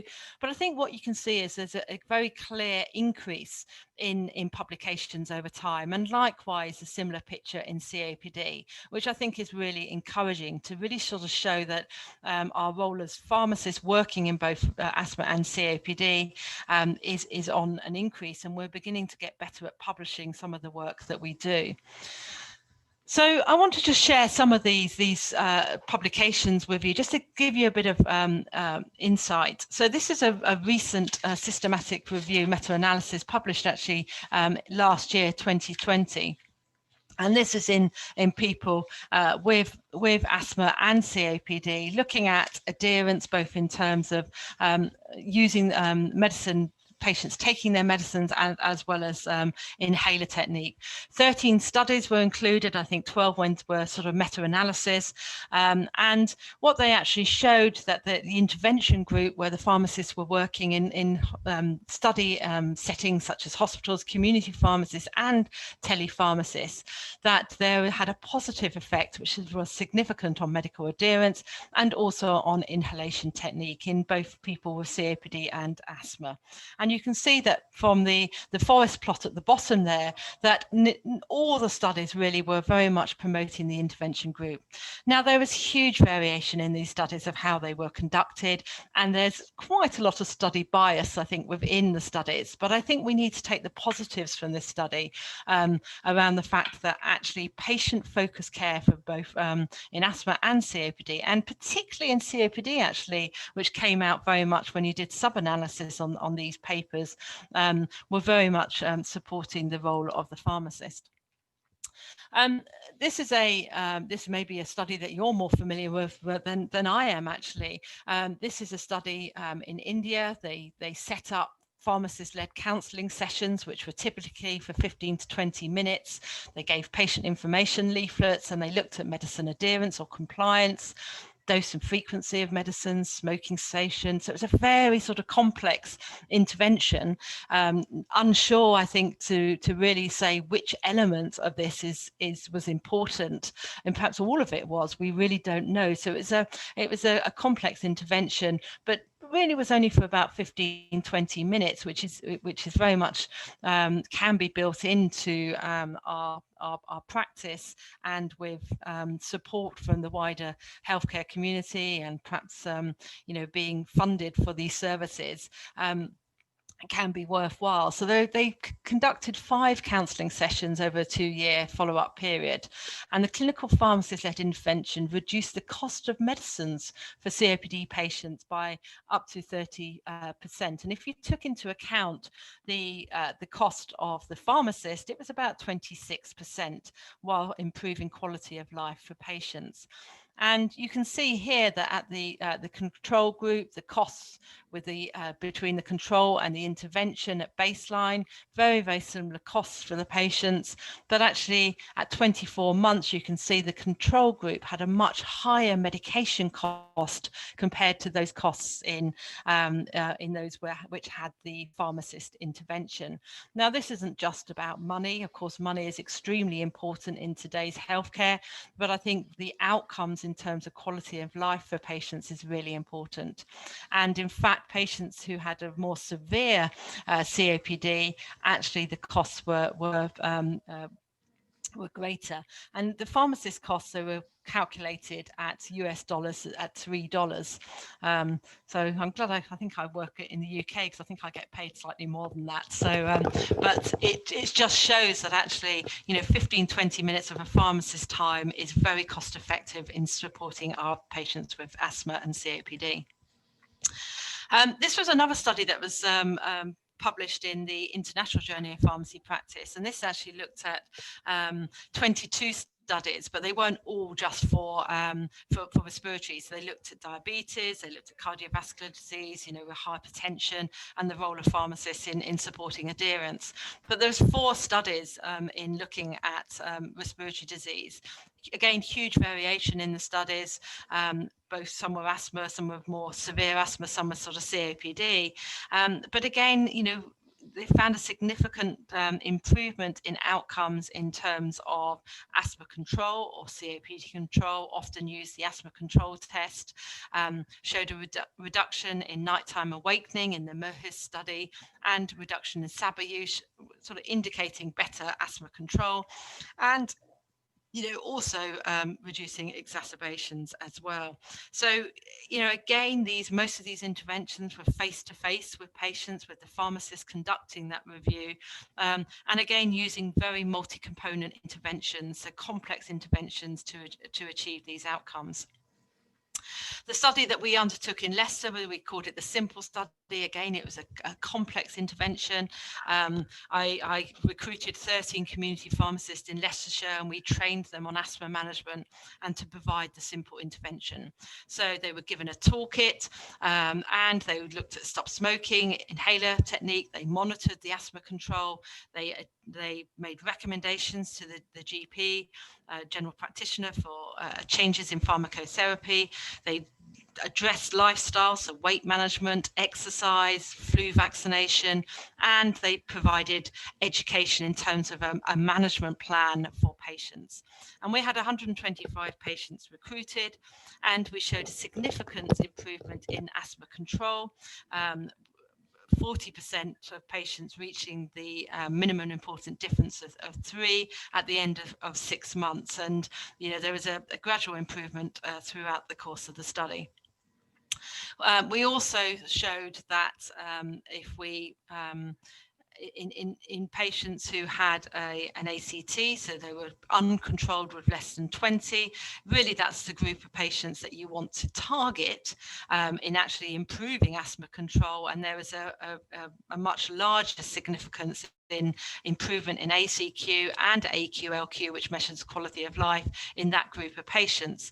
But the patients who were controlled, obviously the ACT, it was important that that was maintained because patients were being stepped down from their treatment. So it was important that we were showing that the ACT was the asthma control was being maintained even with a step down in treatment. And patients who were non-adherent, so less than 80%, they are the low adherence. Again, they were the ones which were having less asthma control. Their asthma control was 14, which is much lower than those that were adherent, and quality of life as well was significantly different. So it's important that those are the sort of patients that if you needed to rationalize your care, you were looking at those patients with uncontrolled or non-adherent patients.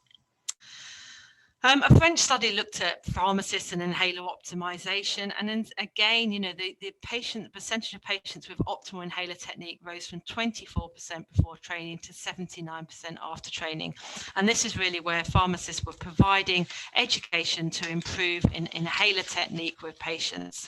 And it was quite a small study. We don't know how long this was maintained for, because they only looked at it pre and post a month, but really important, just showing the impact of a healthcare professional, in this case a pharmacist, in improving inhaler technique for patient and optimizing inhaler technique for people with asthma and COPD. And they used a very similar checklist to the 7 steps to help to promote and support outcomes in these patients. And this is really where pharmacists working in general practice can have an impact. So this is around a study led in the UK, in London, where pharmacists working in GP practices looked at patients with COPD and optimized their treatment in terms of reducing those that phenotypically don't need to be on an inhaled corticosteroid, and face-to-face consultations with patients looked at their quality of life, their reliever use, inhaled corticosteroid use, and stepped down patients that weren't meant to be on inhaled corticosteroids, and then those patients with asthma who were well controlled stepped down the treatments of the dose of the inhaled corticosteroids, which generally in the UK the lower doses are cheaper than the higher doses. And what this actually showed, there was £75,000 worth of savings to be made in those in London within the study, and also exacerbations significantly reduced from 1.7 to 0.36 in asthma, and likewise a reduction in people with COPD. So total annual savings, if you actually escalated that up, was estimated to be at £230,000 per year. Now, I don't know about you, but you probably don't need, and there weren't that many pharmacists conducting this within the study, but it's very, very cost effective. Similarly, pharmacists working in GP practices in Australia. This is just a lovely study I'd urge you to go and look at. Just looking at some of the interventions that pharmacists can do with people with asthma. This was a 13-month study.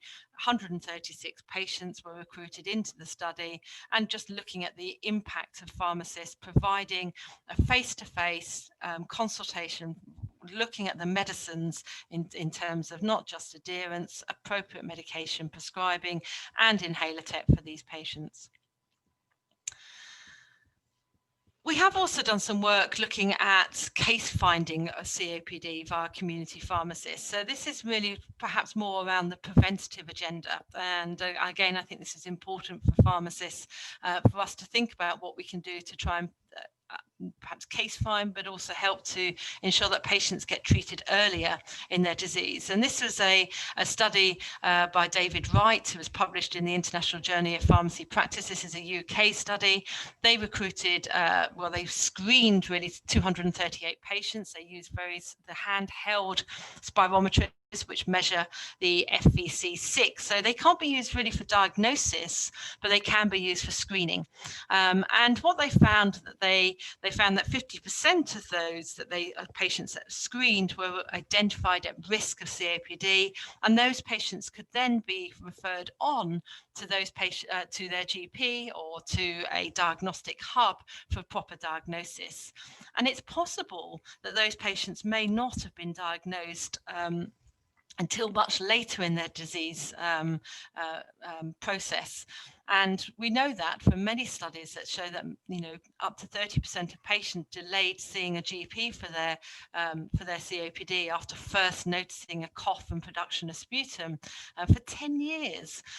Whereas actually, if we find these patients sooner, we can get them to stop smoking or change their occupation, or look at some of the risk factors they have and try and get the right care, such as pulmonary rehabilitation, exercise, vaccinations, and the medicines in place before we do anything else with them.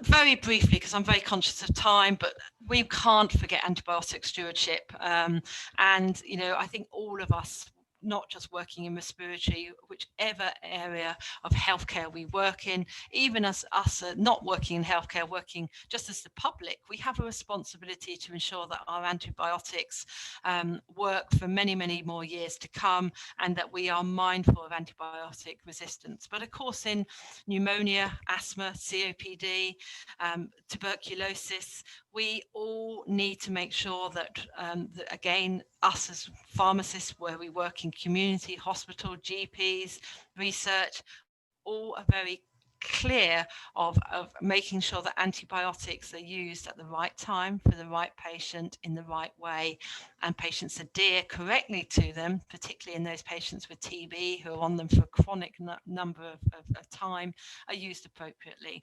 So it's really just to highlight that.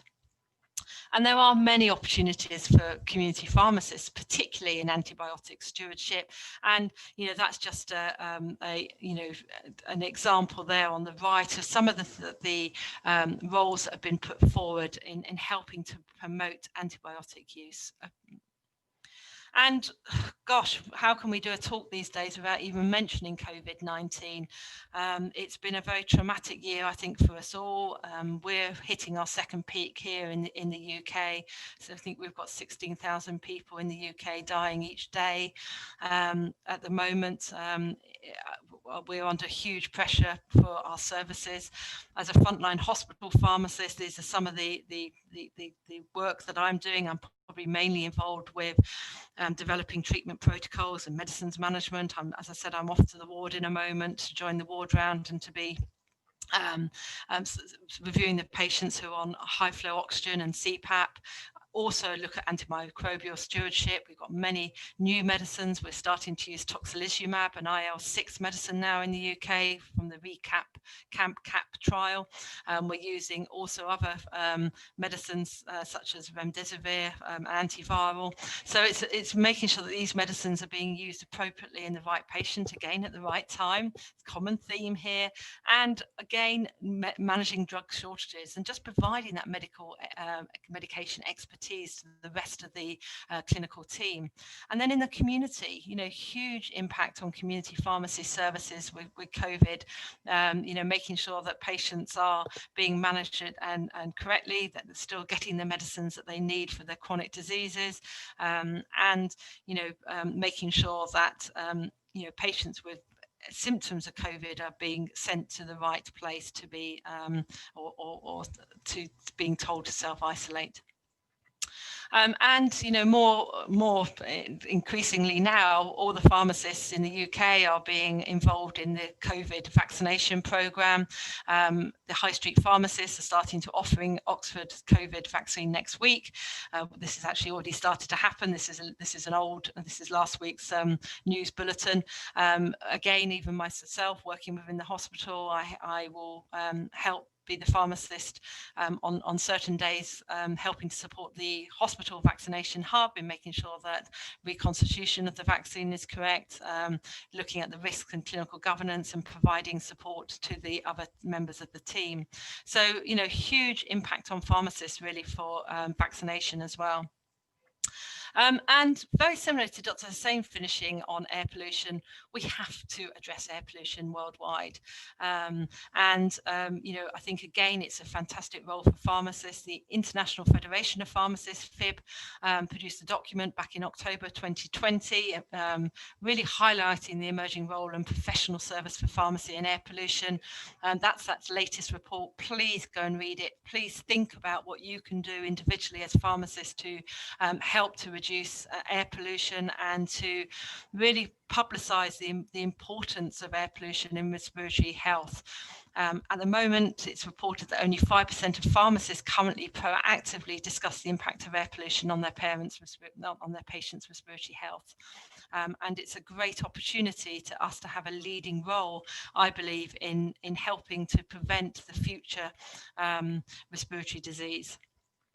So, conscious of time, I'm going to finish here the summary. I really would hope I've inspired you to understand that internationally, us as a pharmacy profession, and I'd also like to include pharmacy technicians as well, not just pharmacists here, are involved in supporting people with respiratory disease.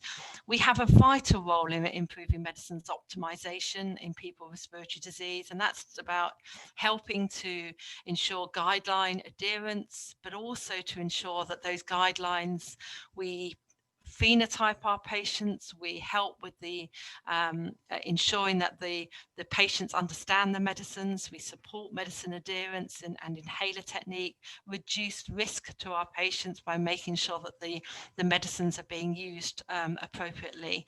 And we mustn't forget that really as a profession, we are one of the most accessible healthcare professional to so many people. Certainly, community pharmacists in the UK are probably the one healthcare professional that people see more than any other healthcare professional in the UK. And we have research. I've only shown you some element of the research just to give you a flavour of what's out there and to show that actually the research is pretty overwhelming, that pharmacists working in all fields of the profession, community, hospital, tertiary, telehealth, can all help to improve asthma and COPD control, reduce exacerbations, and generally, as pharmacists, in doing so, we are cost effective, and we just need to be reimbursed for our services and supported nationally to be able to provide these services. And of course, I don't know around what it's like in India, but in the UK, we do have a national shortage of other healthcare professionals, and therefore there is a need for us all to work as a multidisciplinary team to help support our patients. And I think the current COVID-19 pandemic highlights the importance of pharmacists in supporting the wider healthcare professional team. So thank you so much for listening. Thank you once again for the invitation. It's been an absolute honour to be part of this, and I hope my presentation has just inspired you to think about how we manage a respiratory disease and to believe that as pharmacists, we are vital in their care.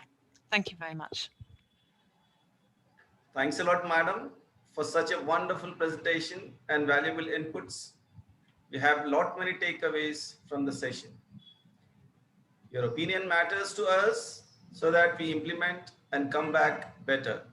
The feedback form and the QR code will be displayed on the screen and shared in the chat box. Certificates will be reach you within a week. If you have any queries related to certificate, please drop an email to technical team after 1 week. Now, the most important segment, that is QA session. The very first question is for Dr. Ashfaq sir. As mentioned by sir, that many patients will be non-adherent to the medication.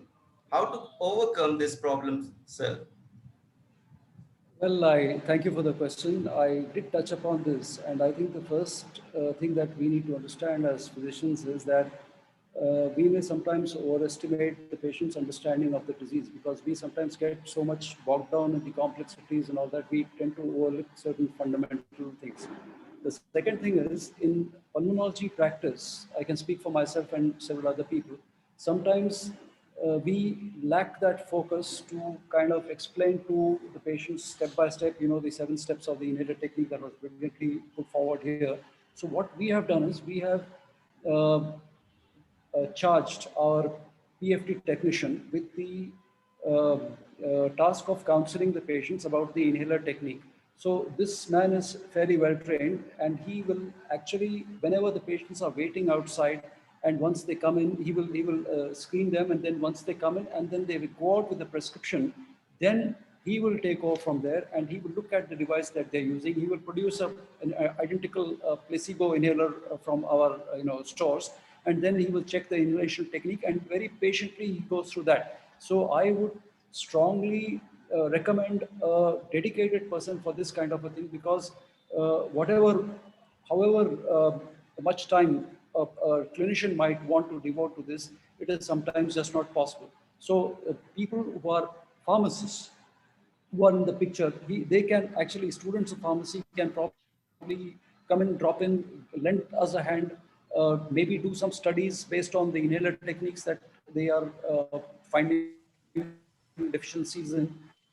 So maybe these kind of a pool of people coming and going, and who are getting trained and reciprocally giving their expertise to us, would actually be a brilliant solution. But for the time being, I think we need a dedicated person, and for us, the person is our PFT technician. Dr. Murphy, would you like to add something? Yeah, I mean, I think I totally agree. I mean, I think patients don't understand what often their disease is, and therefore, if they don't understand the disease, they then don't understand why they need to use their medicines on a daily basis. Because it is that whole thing about it being a chronic inflammatory disease, and making sure that people know that they need to prevent their disease from getting worse. I mean, from an inhaler optimization, I think we shouldn't really be given medicines without patients being able to administer them. And therefore, it is just fundamental that someone shows them how to use the device. Now, the doctors are just so busy, and sometimes also, Professor Pavel wouldn't mind me saying, but he probably doesn't always know how to use each of the different devices, because there's 22 different devices now on our UK market. And that can be a challenge sometimes to make sure that, all healthcare professionals know how to use all the different devices correctly. So I think it's great to have someone who's dedicated to do that within clinics, either that be the asthma nurses, a pharmacy technician, a pharmacist, your lung lab person as well, just so that, I don't care who does it, but they need to be trained and able to provide that to patients.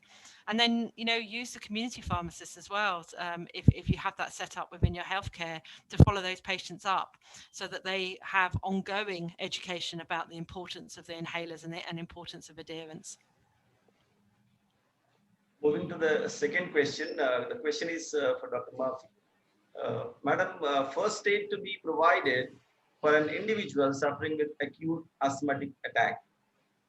I'm sorry, what was the question? I didn't quite hear that. Ma'am, first aid to be provided for an individual suffering with acute asthmatic attack. So the first treatment to be provided? Yeah, madam. Yes, madam. Yeah, so I mean, I think obviously, you know, what we would encourage people to do is to have an action plan so that they know what signs and symptoms of their asthma is, and ideally for a lot of our patients, we'll still use a peak flow meter to monitor their peak flow against what their best is. So that can guide what treatment is first.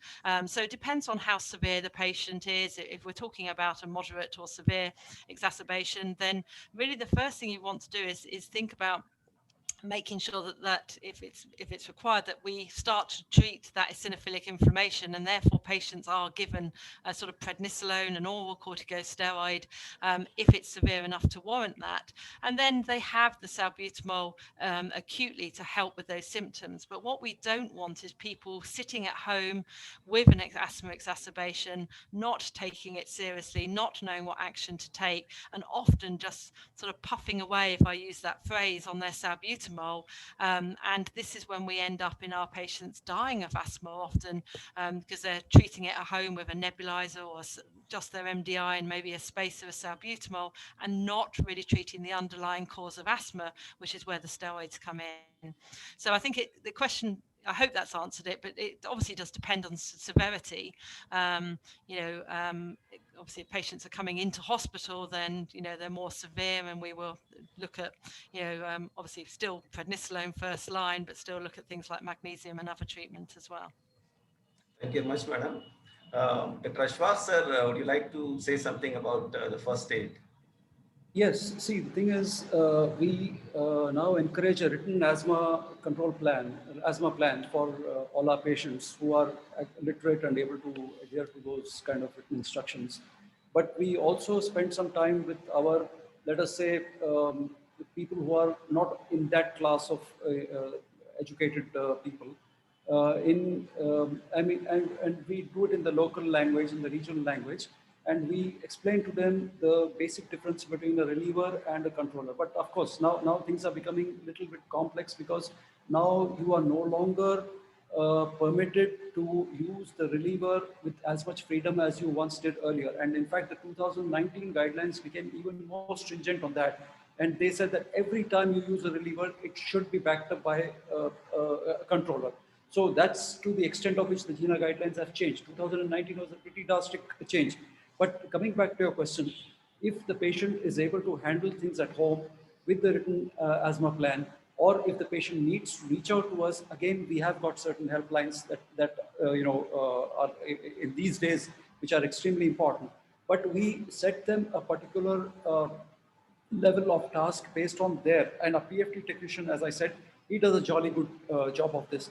He says, ma'am, now you're able to walk this far. If you're not able to walk this far, or you're able to walk about half as much or 3/4 as much because of your breathlessness, please schedule an interview. Please come and see us. If you get a audible wheeze, please come and see us. If you get breathlessness in the night, which wakes you up, please come and see us. If your cough is not subsiding, like I told you about the smart therapy, you escalate, we ask them to escalate the medications by themselves, maybe 1 or 2 extra couple of doses a day for about 2 or 3 days. And if that doesn't work, please come and see us. So it's a pretty structured thing. He repeats the same thing day in, day out. So he's gotten much better at this than I am. So he does a jolly good job, and maybe I hope that some good use has come out of all that. And to add on, I think the departments, respiratory medicine departments, could put up with the video display units and pictograms. That the help could be given by our interns in putting up the inhaler using techniques and all this in the patient waiting rooms. So that could be advantageous. So that's actually a brilliant. Yeah, that's brilliant, because what's happening is these days people are reaching out to us and they are saying, I have this problem, and I have no way of understanding whether it's the lack of inhaler technique that's causing this or something else. So one of the things I tell them is go to YouTube, look at the Glaxo or the Cipla, instructions on inhaler technique, and then several times they text me, I'm better. It's gratifying. Yeah, so video display units are a requirement to be put up in the respiratory. Thank you for the offer. I'll take it up. Well said, sir. Moving towards... Sir is in the administrative section also of the RC, OVC Hospital Research Center. Yeah. Moving to the next question to Dr. Ashfaq Hassan, sir. How can we differentiate between COPD and asthma in a patient suffering with tuberculosis? And what would be the therapeutic approaches for the treatment of tuberculosis? So I think for the first part of the question, I think we should take tuberculosis out of the picture, because tuberculosis will obviously make the symptoms more complex. But let us understand that if you have, let us say, a young lady who is about 20 years old, non-smoker, having a history of snuffles every time she gets exposed to dust or during housework, and gets a nocturnal gets a cough every time there's disturbance of dust or in gardens or etc., that lady is going to fall into the classical asthma phenotype.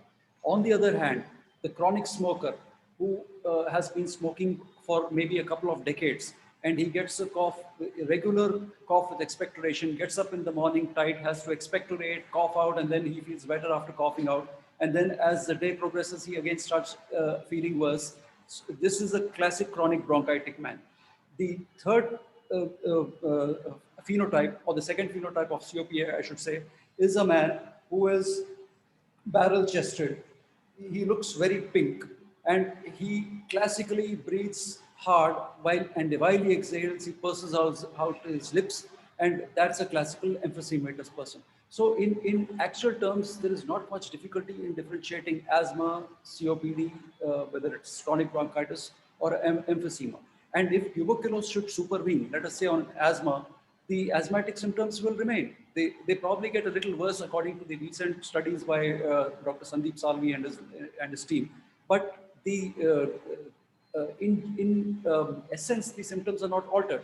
Similarly, the COPD man symptoms may get a little worse, but the character of the symptoms are not really changed. So in that sense, it is not really a tough ask to differentiate between asthma and COPD as such.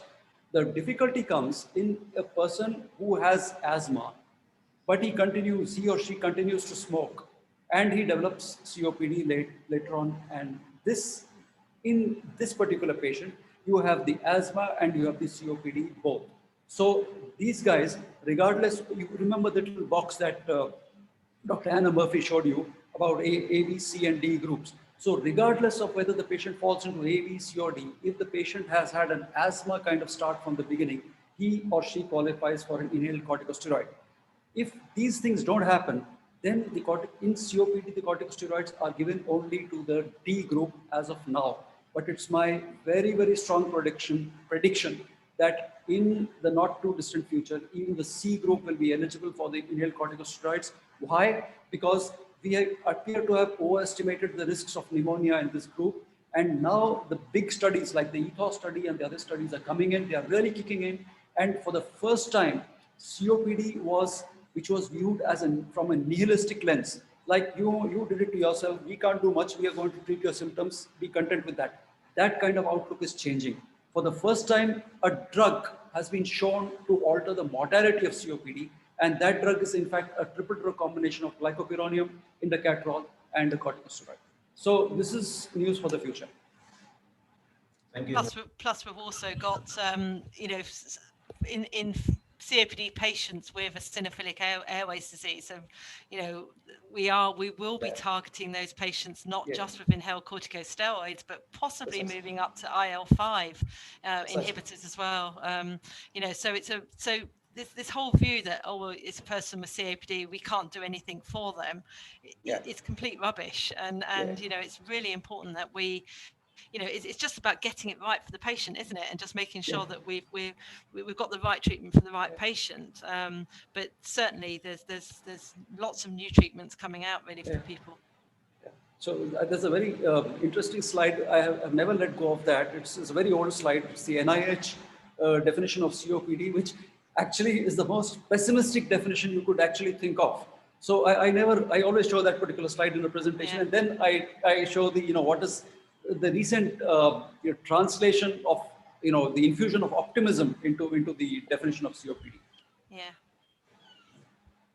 Because at one time it was almost like COPD stood for "Come on, please die," and that was that was so, you know, that's what people used to say almost, and it's shocking, isn't it, that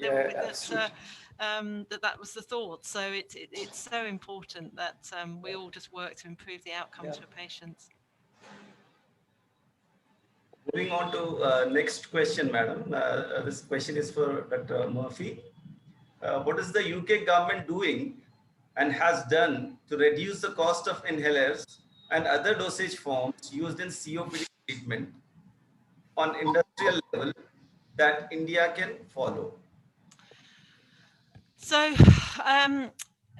we have obviously quite a different setup. So the National Health Service, for patients, like I said, there is a you know, 85% of patients get free prescriptions. There is obviously the cost of the drug, which the NHS covers, and we do a lot of work in helping really the NHS reduce costs in terms of what medicines are prescribed. So we have very tight sort of formularies of what medicines can be prescribed, very much based on cost as well as efficacy, and you know, the devices and things like that. But you know, when a drug is licensed in the UK, the cost is taken into account. For very high cost medicines, like some of the biologic treatments, we want to make these available for patients who need them. And we have NICE, which is a government committee that looked at really at the cost effectiveness of the medicines, and then produce probably quite sort of strict guidance on where those medicines can be prescribed.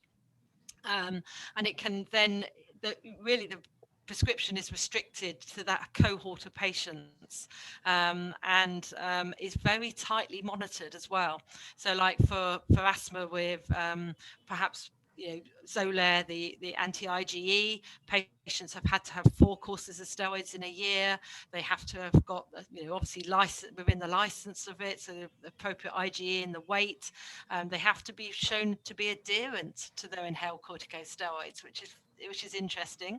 So before we can actually prescribe a biologic treatment for asthma, we have to almost work with the patient and get them using their inhaled steroids correctly. And that's partly because of cost. And actually, probably it's the right thing to do for the patient as well. But you know, it's very complex. I'm not sure. You have cited that Rajasthan has taken the lead in this direction. Rajasthan state in India. Yes. I was very impressed by reading that. That is the best negotiations with the manufacturers and. So I guess what we do in the UK is very similar to the state of India that's offered it to, you know, their 70 million population that I was reading about. So as a UK government, the prices are agreed when the drug is licensed, and you know, obviously there is across Europe as well, you know, there are issues there that they can't necessarily sell it a lot cheaper to the UK. But that price is fixed, and then the drug is available, and then locally, or you know, you have like the Welsh government will have their own formulary, and so they will then further say, right, okay, we've got these 10 inhalers, we'll narrow it down to only 5 being prescribed because they're the most cost effective. So you know, cost is really important in the NHS, because obviously it's a state funded service. and we need more money and more people in it, to be honest. Okay, madam. Next question posted in the chat box is for Dr. Ashfaq Hassan, sir. Can a patient infected with COVID-19 be treated with anti-IL-5 therapy who is having a history of asthma? Wow, that's that's a handful. I don't know whether this has ever been that ever surfaced or not, but I would presume I don't know the answer to this because I really don't think there has been an antecedent for a kind of a recommendation based on the available evidence because evidence is very thin, whichever area of medicine associated with COVID you might think of. So in these circumstances, as far as my knowledge goes, none of these drugs have shown to interfere, have been shown to interfere with the viremia, the viral load, etc. On the other hand, if the patient is an unstable asthmatic and who has been controlled with difficulty on the biological, then I would be very reluctant to bring down the dose of his biological unless I know better. If the patient is due to be started on a biological, of course, I would certainly wait because I wouldn't start a new drug in the face of the multiple drugs that are already being added on for the COVID epidemic. So I would not add any biological at that point of time. And I think you have to take it on a case-to-case basis. The general philosophy should be to minimize the medications as far as possible without endangering the patient in any way. And if you stick to that, I guess you'll find a solution. Okay, sir, thank you. The next question is for Dr. Anna. Instructions to be given for the use of inhaler and spacer, especially to old age patients and teenagers. Dr. Murphy. Audio controls, please. Am I audible to Dr. Murphy? Meanwhile, Dr. Ashfaq Hassan, sir, if you want to say something about inhalers and spacers. Yeah. Sorry, I lost you. Yeah, okay. Okay, madam. Welcome back, madam. Yes. Madam, you want me to repeat the question, madam? Yes, please. Sorry, it was inhalers and spacers, and then my sound and everything went funny. Madam. So. Yes, madam. No, he's asking whether what are the special, what is the special advice you would give a person who is taking inhalers, an elderly person? My microphone's not working. I'm sorry. Audible. Okay, so sorry. The question was around inhalers and spacers, was it? For elderly. Yes, madam. Yeah. So as we know, so many of our patients can't use the MDI particularly well. In the UK, still about 70% of our patients use a meter-dose inhaler. We would always encourage patients with a meter-dose inhaler to have a spacer device. We know that actually the lung deposition by using a spacer will double. So it goes from about probably 10% with good technique, not all MDIs, but like your salbutamol majority will then double to go up to 20%. And in fact, what we try and do is very much use the MDI and the spacer almost like a portable nebulizer, because the lung deposition, apart from if you're using an iNeb or something like that, is very similar between the two. So we try and encourage our patients who are using an aerosol and meter-dose inhaler to have a spacer and to use it. But we're very mindful that a lot of people, and it goes back to what I said at the beginning about people perhaps don't like the stigma of having asthma, they may not want to carry it around with them, and they may not want to use it in public because it doesn't look as acceptable as having just an inhaler and just using a salbutamol in public. But certainly for any preventer MDI, we would use a spacer. Sorry about that with my technical difficulties. It's okay, madam. No problem, madam. The next question is for Dr. Ashfaq Hassan, sir.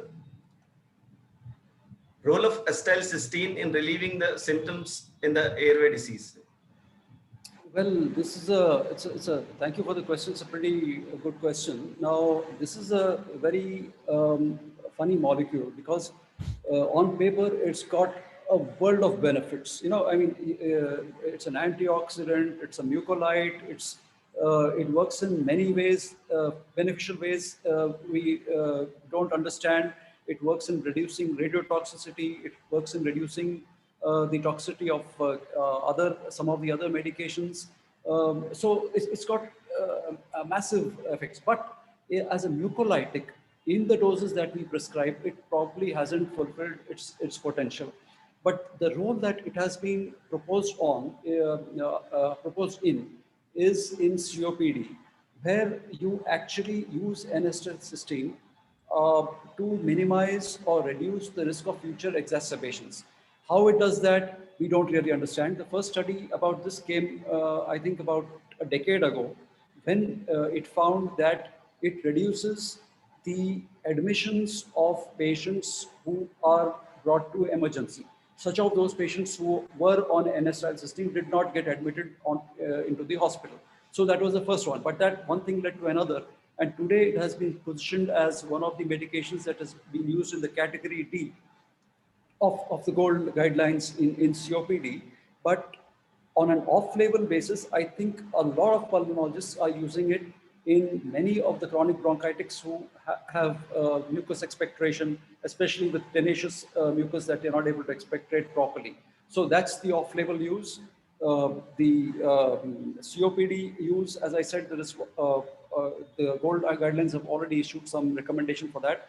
There is one other use that I would like to mention in passing, and that is its possible role in interstitial fibrosis. Now, initially, it's kind of a yo-yoing reputation of N-acetylcysteine. Initially, it found favor. Then came something called the Panther trial, in which N-acetylcysteine was used along with azathioprine and steroid in certain of these patients. And these patients actually died, so that the trial had to be stopped prematurely. So azathioprine went out of fashion. So did corticosteroid for idiopathic interstitial lung disease. And because N-acetylcysteine was linked to that, temporarily it also fell out of favor. But then it was brought back with the kind of correct thinking that it is actually azathioprine and corticosteroid which would have led to the adverse outcomes in interstitial lung disease. And N-acetylcysteine was used as one of the sole arms in interstitial fibrosis. However, it was found that it didn't appear to cause any beneficial effects in these patients. And now there has been a very, very recent paper in which the people who have been found to have the MUC5 genetic mutation, there are separation of two groups based on the MUC5 genetic mutation or not. One of these groups actually seems to show not much change, and the other group actually worsens with N-acetylcysteine. So, in summary, that's the position of N-acetylcysteine in respiratory medicine. Thank you very much, sir. Due to paucity of time, we could take up only a few questions. And here I move on to the last question, and that is for Dr. Murphy. Can you please tell us the importance of lung exercising to relieve the symptoms in asthma and COPD? Well, I think there's benefits of exercise for all of us, really. It doesn't matter if it's asthma or COPD. I think there's benefits, obviously a huge benefit in mental health as well. But we know the benefits very much in lung disease, in trying to improve patients' lung function, really pulmonary rehabilitation, and the patients being referred to pulmonary rehabilitation in people with COPD, the outcomes are far better than probably most medicines that we use in COPD, and certainly should be used alongside sort of medical treatment for people with COPD. So yes, I can't stress enough really the importance of exercise. In COPD patients, I perhaps wouldn't use the word exercise because it puts a lot of people off, but just like encouraging walking, encouraging, just doing a little bit more each day, perhaps, carrying your shopping a bit more, or just doing small things which, can impact greatly on people with COPD. And even sort of post-COVID, with long COVID now, this is important to get people up, moving, exercising, and in help trying to improve their lung health. Madam, with this, we wind up the QA session. May I now request our Vice Principal and convener of today's webinar, Professor Dr. Usman Ahmad, to deliver vote of thanks. Yeah, am I audible, Dr. Asif? Yes, sir. Yes, Yeah. sir. So, hello everyone. It's an immense pleasure and honor to deliver the vote of thanks for this luminous international event, wherein intellectual speakers sharing the knowledge, experiences, and making this session as an exemplary program for one of its kind. First and foremost, I would like to thank Chairperson of this webinar, Professor Dr. Syed Abdul Aziz, Principal, Deccan School of Pharmacy, for his stewardship, continuous enlightenment, and for inspiring us throughout this international webinar. I take the honor to thank our introductory guest speaker, Dr. Ashfaq Hassan, Principal, Professor, and Head, Department of Respiratory Medicine, Deccan College of Medical Sciences, Hyderabad, India, for motivating us by his talk with elegance and persona in the audience. Sir has clearly put a fine representation of challenges in interpretation and implementation of medical guidelines specifically related to standard treatments and clinical practice in respiratory complications like asthma and chronic obstructive pulmonary disease, especially smart therapy, which was very impeccable and sound. Hope audience utilize the opportunity of knowing much needed necessity of implementing the proper guidelines to interpret and treat the respiratory complications. Thank you, sir, for your fabulous talk you gave. We truly adore your presence and a great talk. A token of appreciation memento is presented virtually. The actuals and certifications will be sent to sir by courier. The actuals are being available there. I think within a short time they'll be. Surely, sir. Okay. I extend my cordial thanks to our guest speaker, Professor Dr. Anna Murphy, Consultant Respiratory Pharmacist, University Hospitals of Leicester, United Kingdom, for sharing her thoughts, experience, and skills. Dr. Anna's natural ability to represent the challenges and role of pharmacists in managing patients with respiratory complications was really remarkable. Dr. Anna's talk epitomized everything about the evidences to support the pharmacists who are passionate to provide proactively right treatment to patients suffering with respiratory complications by medicine optimization, especially the compelling and visually stunning details of simple asthma study, antibiotic stewardship in patient care, etc. It was beyond excellence. Thank you so much, Dr. Anna, for such an exemplary talk and inspiring us. A token of appreciation memento is presented virtually. The actuals and certifications will be sent to Madam by courier. I convey my special gratitude to Program Coordinator, Professor Dr. Asif Rashid, Head Department of Pharmacology, for presenting the welcome note and actively organizing and coordinating the activities and session and holding up interactive sessions, making it commendable.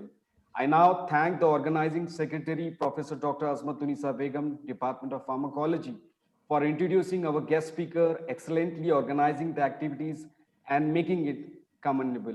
I thank Mr. Muhammad Faridullah, Associate Professor and Head Department of Pharmacy Practice, for introducing our introductory speaker. I also thank Mr. Muhammad Mustani Rakmal, our PharmD intern, for reciting Khirat and enlightening us with the Quranic verses. Further, I extend my thanks to our fantastic international webinar team, Mr. Sheikh Mohammad Durullah, Ms. Sharika Habib, Dr. Sheikh Mohammad Shahidullah, Mr. Sayyid Ihtisham Mohiuddin, Ms. Novera Habib, Ms. Humaira Fatima, Ms. Zainab Mehveen, Mr. R. Balaji Reddy, Mr. Tabrezullah Hussaini, and Mr. Amir Khan for their study, professional inputs, planning, and dedicated efforts to accomplish this event. In conclusion, I convey my profound thanks to disciplined and amazing engaged web audience for their keenness, which made this event a splendid success. Thank you all. Yeah. Thank you, Dr. Anna. Thank you very much for being here and giving much time, and Dr. Ashfaq Sahab Very nice of you. The actuals are being there. Our people are there. Please do accept this. Yeah. And Dr. Anna, I hope we meet again and again, and very interactive sessions. Of course, because of time limits, we could not go for more of interactive answers, but definitely the questions will be, questions have been taken up, and most probably will be addressed through emails. Oops. Yeah. Thank you very much. Yeah, thank you. Thank you, everybody. Thank you. It's been Thank an you. absolute pleasure. Thank you. Yeah, welcome. Thank you very much.